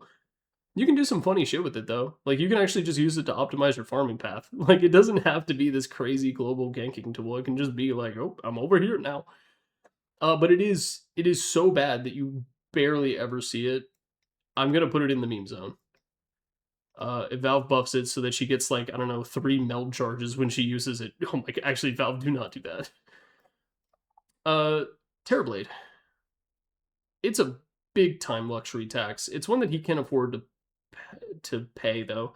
This is Wave of Terror. It is a giant AoE fear that emits from Terrorblade in a circle around him, kind of similar to Shadow Fiend Ultimate. Forces enemies to run away, and then you also gain a brief 15 seconds of Metamorphosis. Similar to the Scepter thing, because I compared it to Terrorblade already, that is the moment in time where you do not want them running away. You want them sitting in front of you like a third grade classroom and you're about to tell them a story. But in this case, you're about to fucking end the Dota game by killing them all. The enemy heroes, not the third grade classroom. That'd be very rude. This is a very important element of his kit to have, in the aspect that it allows you to do more Metamorphosis without having Metamorphosis on a cooldown, and you don't have to buy a refresher.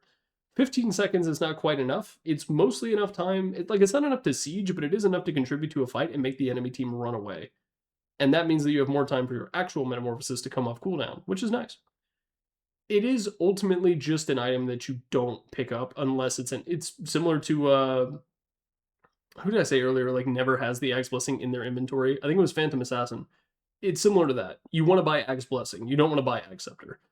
Also, as Terrorblade, you kind of are uncomfortable in games that go like 60 minutes. Like, it's weird because he is a hyper carry, but you sort of want to use your hyper carry-ness to like take down racks pretty early and do all of that. And you don't want, if you're in a position where you're worried about meta cooldown to such an insane degree that you would pick up an Ags, you're probably going to lose the game anyway. But it is also an AoE fear that is the size of the sun and a mini meta. So just like looking at it on paper, it's good enough that I'm going to put it in luxury tax as opposed to the meme zone. Terrorblade would never hack it down here with these fucking freaks, dude. Tidehunter. I'm starting to see people pick it up more. I don't think it's good. This turns Gush into a, like, AoE line skill shot thing. It's the biggest problem with it. Yes, you do get to deal damage and apply armor reduction to multiple units instead of just one. That's great. But note that Goosh is one of the best ways to break Lincoln Sphere in the entire game. And now, you don't have that anymore. And that's kind of rough. I genuinely, I'm not even kidding, if I was playing Tide in a late game situation, fully slotted with an Ags, and I started seeing them pick up Lincoln Spheres, I would sell the Ags. Like that. This is an Ags that there are conceivable situations where instead of going for Ags Blessing, you would just sell it. And so I think that, like, you kind of have to knock it a few points for that.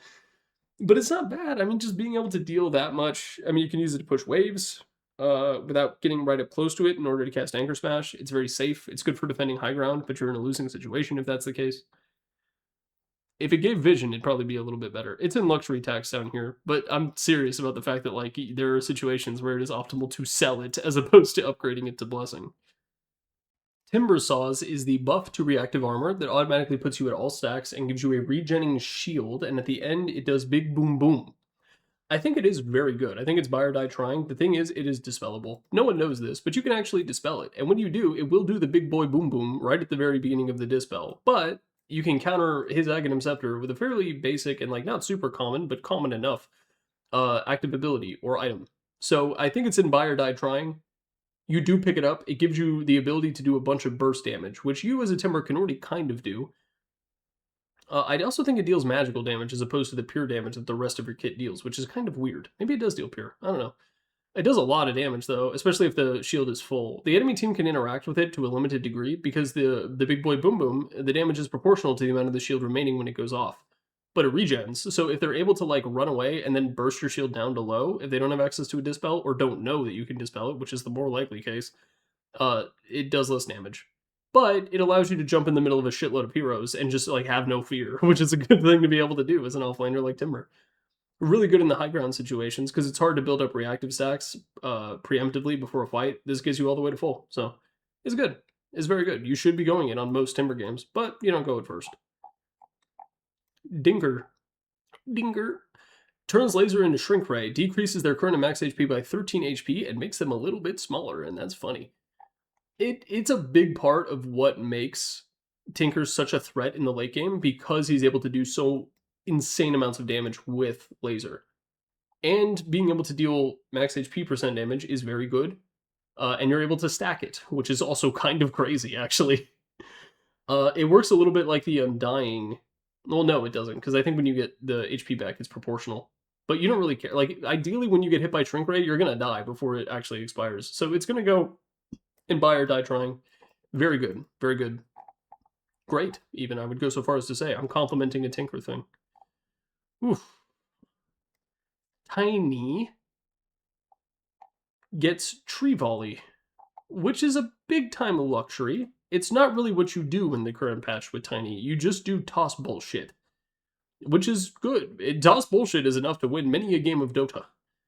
The problem with Tree Volley, what it does, you sit in the middle of the woods, you need to be near trees, which is sort of the problem with it that I was about to talk about. Tiny then throws those trees to an AoE located where you are. Notably, each tree will actually deal a metric shitload of damage. It's like a tiny right click plus sweets, and then it deals it to, I think, the entire area. So like well, no, it's like an AoE, and you can't actually aim them, so it's a little bit RNG dependent. But if you need to deal a shitload of physical damage to a small area, Tiny's your man, as long as there's trees nearby. It's a really good wombo combo piece if you have like a black hole and nothing else to do, and avalanche is not enough, which usually it isn't. So you can go tree volley and you can throw trees at them while they're caught by a black hole, and then the forces of nature and dark matter combine to take them down. Luxury tax for him. You don't really go it in the current patch, but I could see some situations where you do it. It's also kind of tough to use at the high ground because there's only so many goddamn trees. Speaking of goddamn trees, Treant Protector, meme zone, big time. Everyone thought that this would be the funny haha of the patch, and everyone realized that it was dog shit. And Treant was actually good because they made Leech Seed a 0 cooldown on hit effect.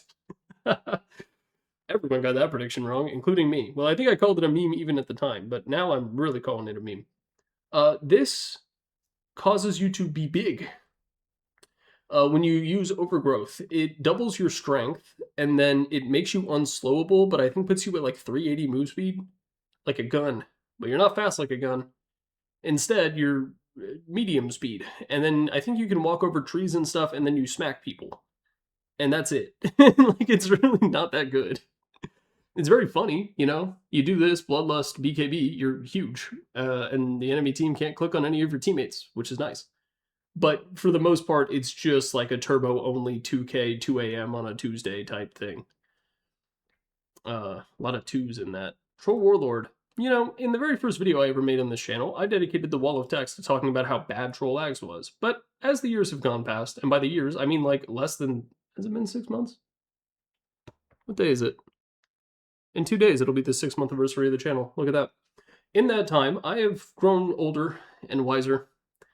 And I've come to learn that, like, Troll Ags is actually pretty good in certain situations where the enemy team is constantly going to be applying dumb debuffs to you and dumb buffs to themselves. It's hard for me to think of it, but I've had some games lately where I picked Troll in current patch, which is already not a great idea. And I've looked at the enemy lineup and I've thought to myself, like, damn, I really need to go and Ags this game. And I do, and it's good. So yeah, it's not bad. It's not bad. I didn't give it enough credit at the time.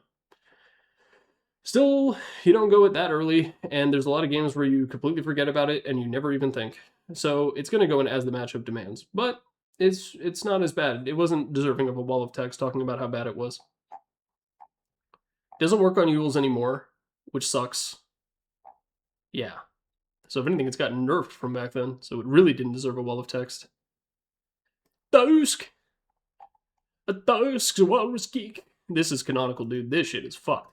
Even after they've nerfed it so you can no longer cast it while you're inside of Snowball, this is one of the biggest Ags power spikes in the game. If I'm playing against a Tusk, I am constantly checking his inventory, and when he has Point Booster, Ogre Staff, or what is it? Ogre Staff? Ogre Axe? Staff of Wizardry?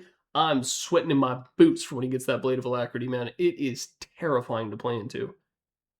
Like, it's a BKB piercing massive relocation spell that also slows the shit out of you. So if you are playing any character that relies on positioning, which is every character, he is going to put his boot up your ass and then your ass is going to heaven or hell. It's so frustrating to play into.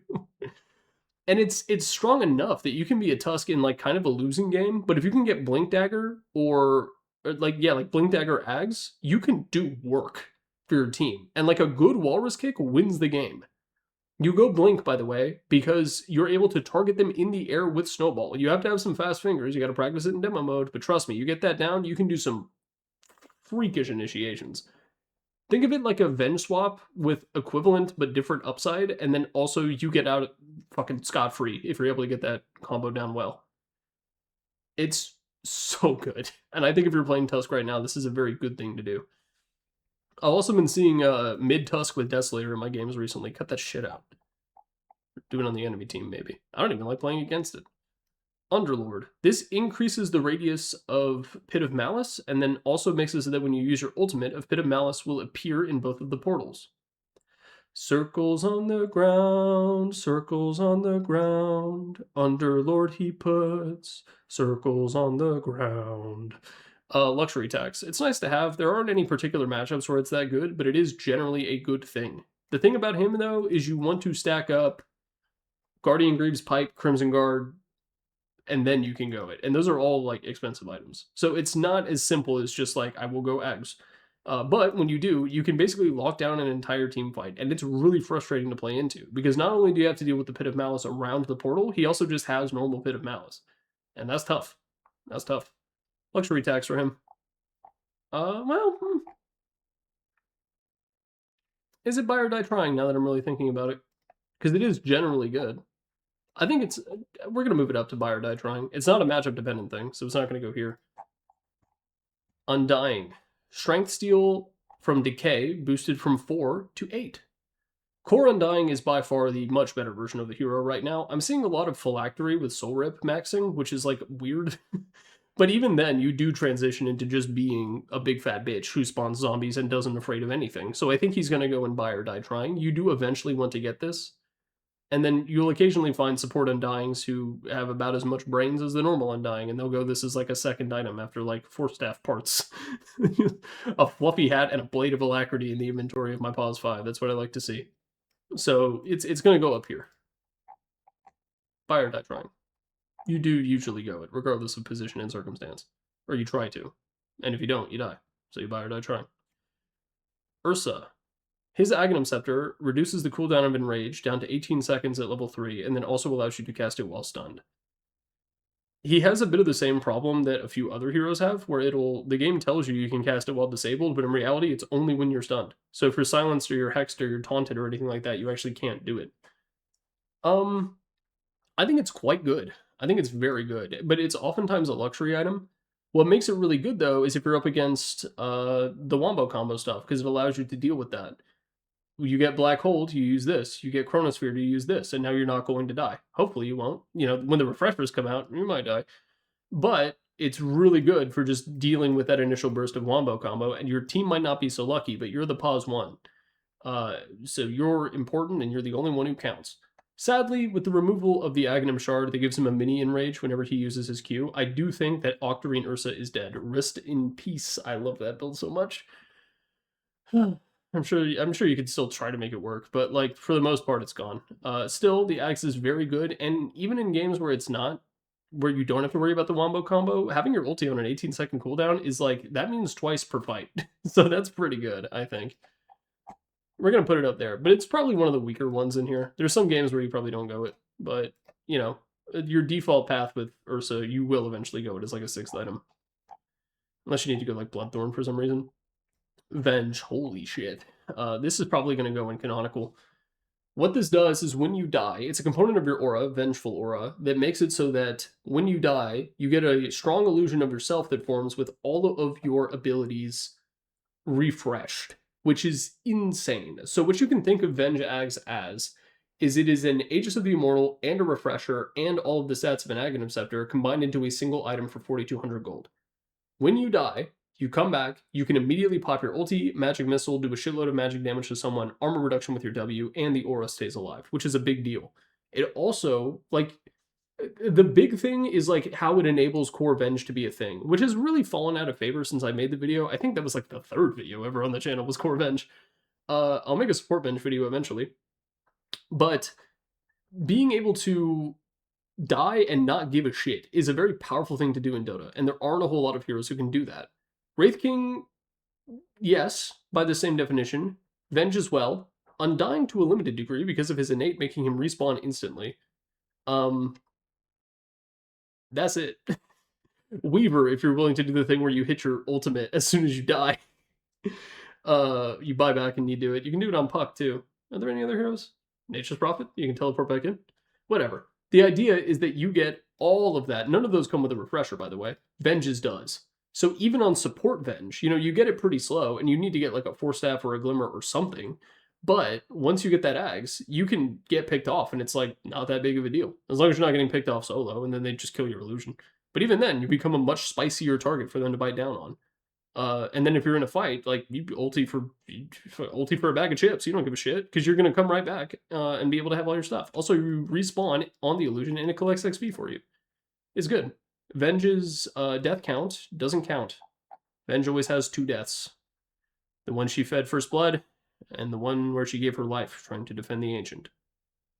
Venomancers is the meme. It is the meme zone. This increases your base damage value by 23% for each debuff that is applied to an enemy when you attack them. Keep in mind that this is only base damage. Venomancer does not have great stat gain. Thank goodness. Does he? I don't know. It's not enough, whatever it is. The idea behind this, and this is like the meme zone, this is one of the memest of the memes here, is that you stack items that apply debuffs. So you have Blightstone, and Orb of Frost, and Orb of Corrosion, and Eye of Scotty, and like Urn, and Spirit Vessel, and like that kind of shit. And then you apply all of those, and then you start right-clicking them. The core problem with this is that you are playing Venomancer as a right-click core. A lot of the normal right-click core items that you want do not apply debuffs. So BKB does not apply debuffs. Daedalus does not apply debuffs. There's a lot of problems. It's an internally parasitic concept for the hero. But it is funny. And you will see it in Turbo, and like it's silly to get hit by a Venomancer for 400 damage. But it can happen to you. It can happen to a loved one. Be careful. Viper's is Nosedive, which is a mobility tool that whenever he lands there, it will deal damage and I think disarm? Maybe not. I don't know. And then it also spawns another toxin on the ground, and I think it doubles your corrosive skin stats for a little bit. I think the current way you play Viper, it's like borderline almost canonical. It's quite good. You kind of want to play him as a magic drain tank these game. Well, not a drain tank because you're not focusing on lifesteal too much, but you want to play him as a really magic-oriented tank build that just sort of is able to shit out as much damage as he does by nature of existing, as opposed to actually doing anything. It's a very lazy way to play, but it can be very successful, as Thompson has shown, and Split Dip found it first. Shout out to him. One of the videos where he went over the build pattern for this in the previous patch, I actually did the intro for. Shout out to Split Dip. He's a cool guy. Check out his channel. Especially if you're a Viper guy. That seems to be his favorite hero. Visage gets Silent as the Grave, which is a souped-up Silver Edge type beat. It doesn't apply a break, but it does do a bunch of stuff that buffs his outgoing damage output. You have this in an Orchid, and you can become an insane assassin-style offlaner. I don't think you go at every game, though. A lot of times you can also just do that stuff without Silent as the Grave, but Invis is really nice to have. As is the buff to the babies.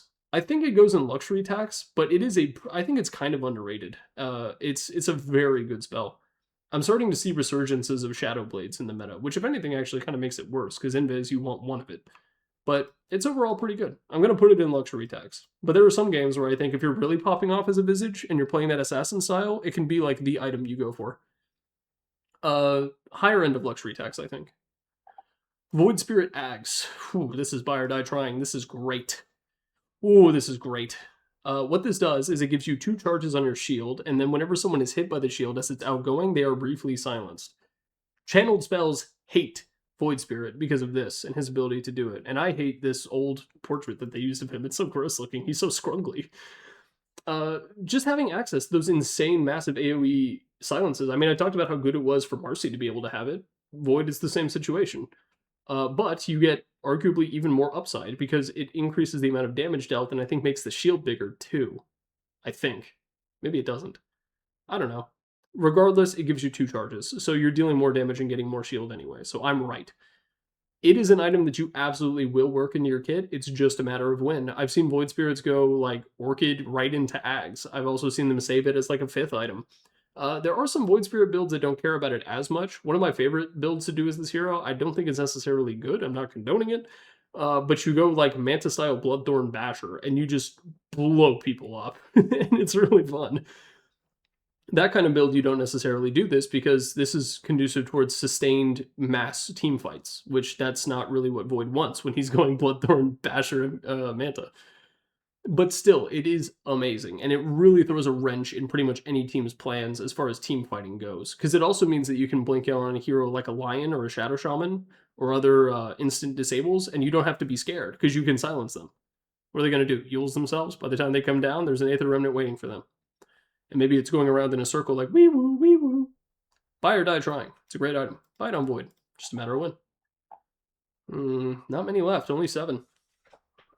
Don't worry, I'll never run out of opinions. Speaking of that, Warlock. Buy or die trying.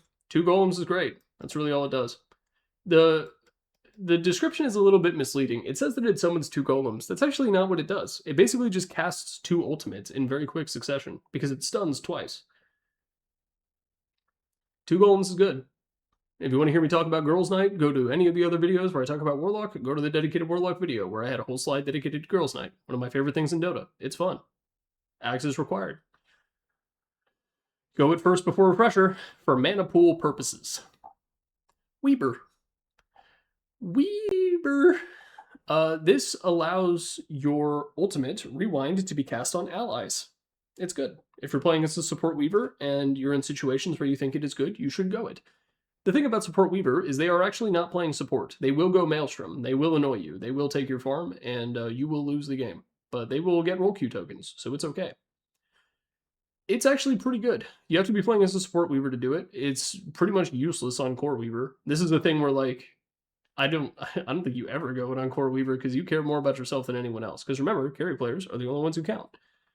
This is, it's a great spell.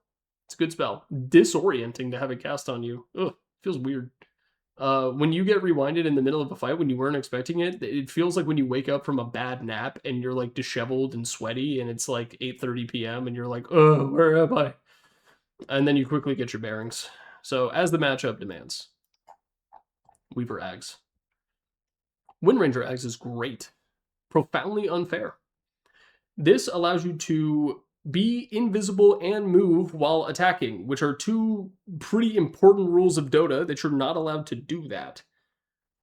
It turns Windrun into an invisibility, which is great, and on top of that, it also gives you, I think, 60% physical damage resistance. Not in the form of armor, just flat, like, fuck you, you don't hit me hard.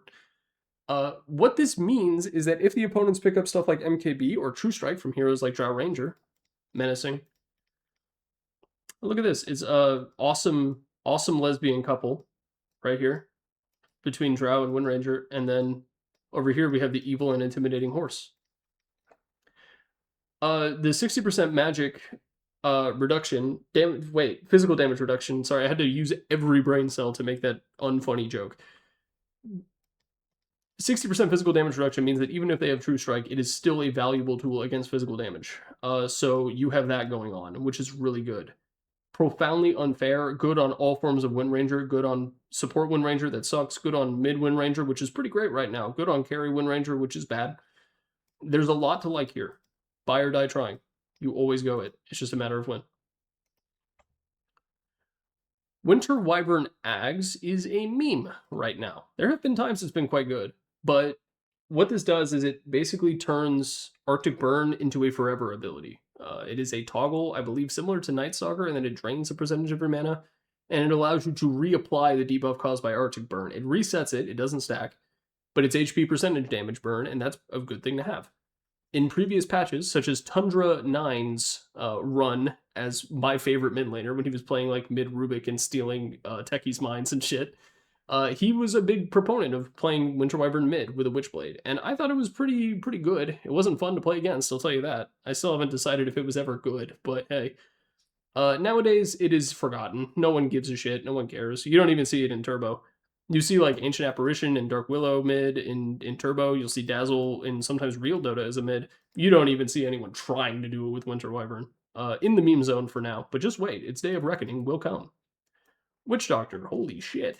This makes it so that Death Ward bounces to like 4 additional units.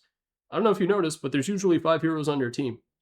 You combine this with Cleft Death, and you're able to do a ridiculous amount of pure damage to every single person on the enemy team from a pretty remarkable distance away, especially once you get the talents, this is a game changer. This is one of those things where if there's a Witch Doctor in the enemy team, you have to be really careful because he has the Gree. He can pop that and finish up his Ags without you realizing, and you walk into a Roche fight or you go to take high ground, and you guys get death warded and die. There are many ways to deal with it. It is a channeled ability, and Witch Doctor is a frail little bitch. But if the Death Ward is allowed to get off with Aghanim Scepter, you're going to lose the fight. And if you lose the fight enough times, you're going to lose the game. It is a very, very high impact Ags. It is kind of shitty to see a Witch Doctor rushing it. You kind of want them to pick up a Glimmer Cape at the very least beforehand, and sometimes even a second item. And of course, wards and whatnot. I think he's better as a pause 5 right now than a 4, but he definitely works as both.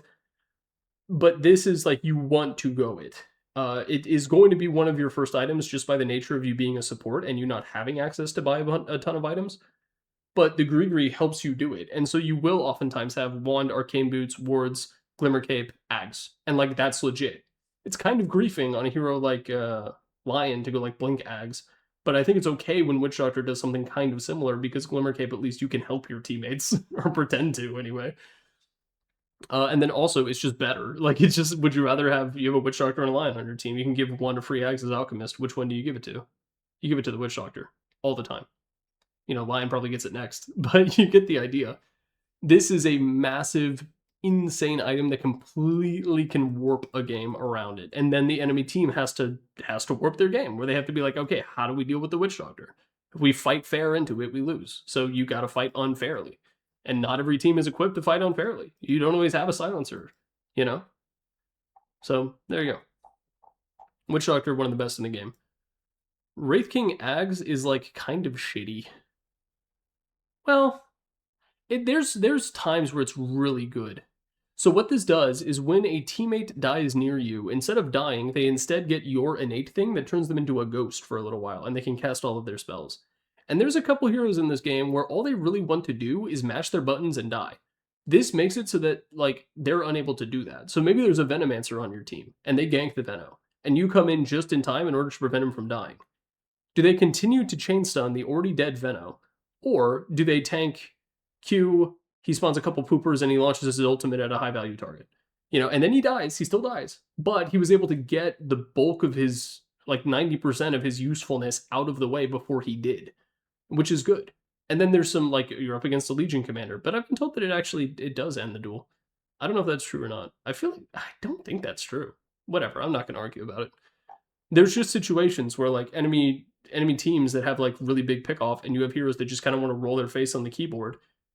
In those situations, it's a very good pickup. And it's not always an Ag's Blessing straight away. Sometimes it is a 5th item.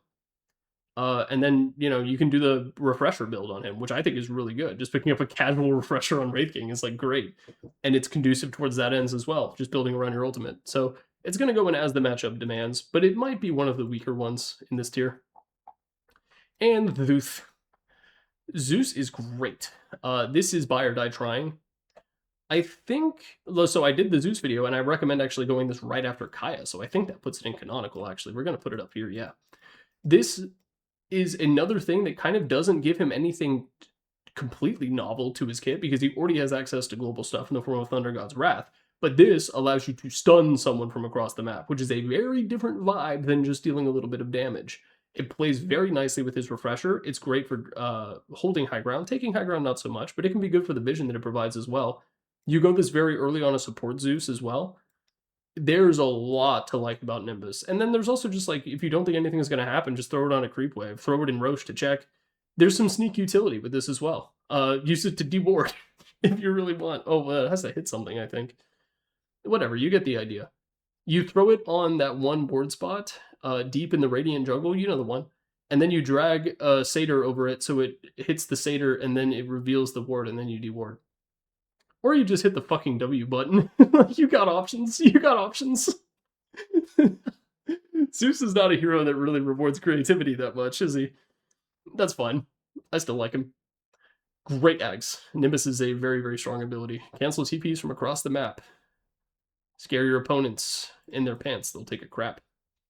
And with that poem, I believe we are done with the 7.40 Aghanim Scepter tier list. The top tier, canonical. I'm going to sit here for a little while.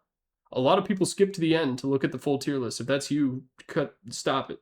Watch the whole video. or at least skip to your favorite heroes. Buy or die trying. These are heroes that want to pick up an Aghanim Scepter pretty much every game. It's just they probably get it pretty late, or sometimes they get it in the form of an Ag's Blessing. It's still great, still great.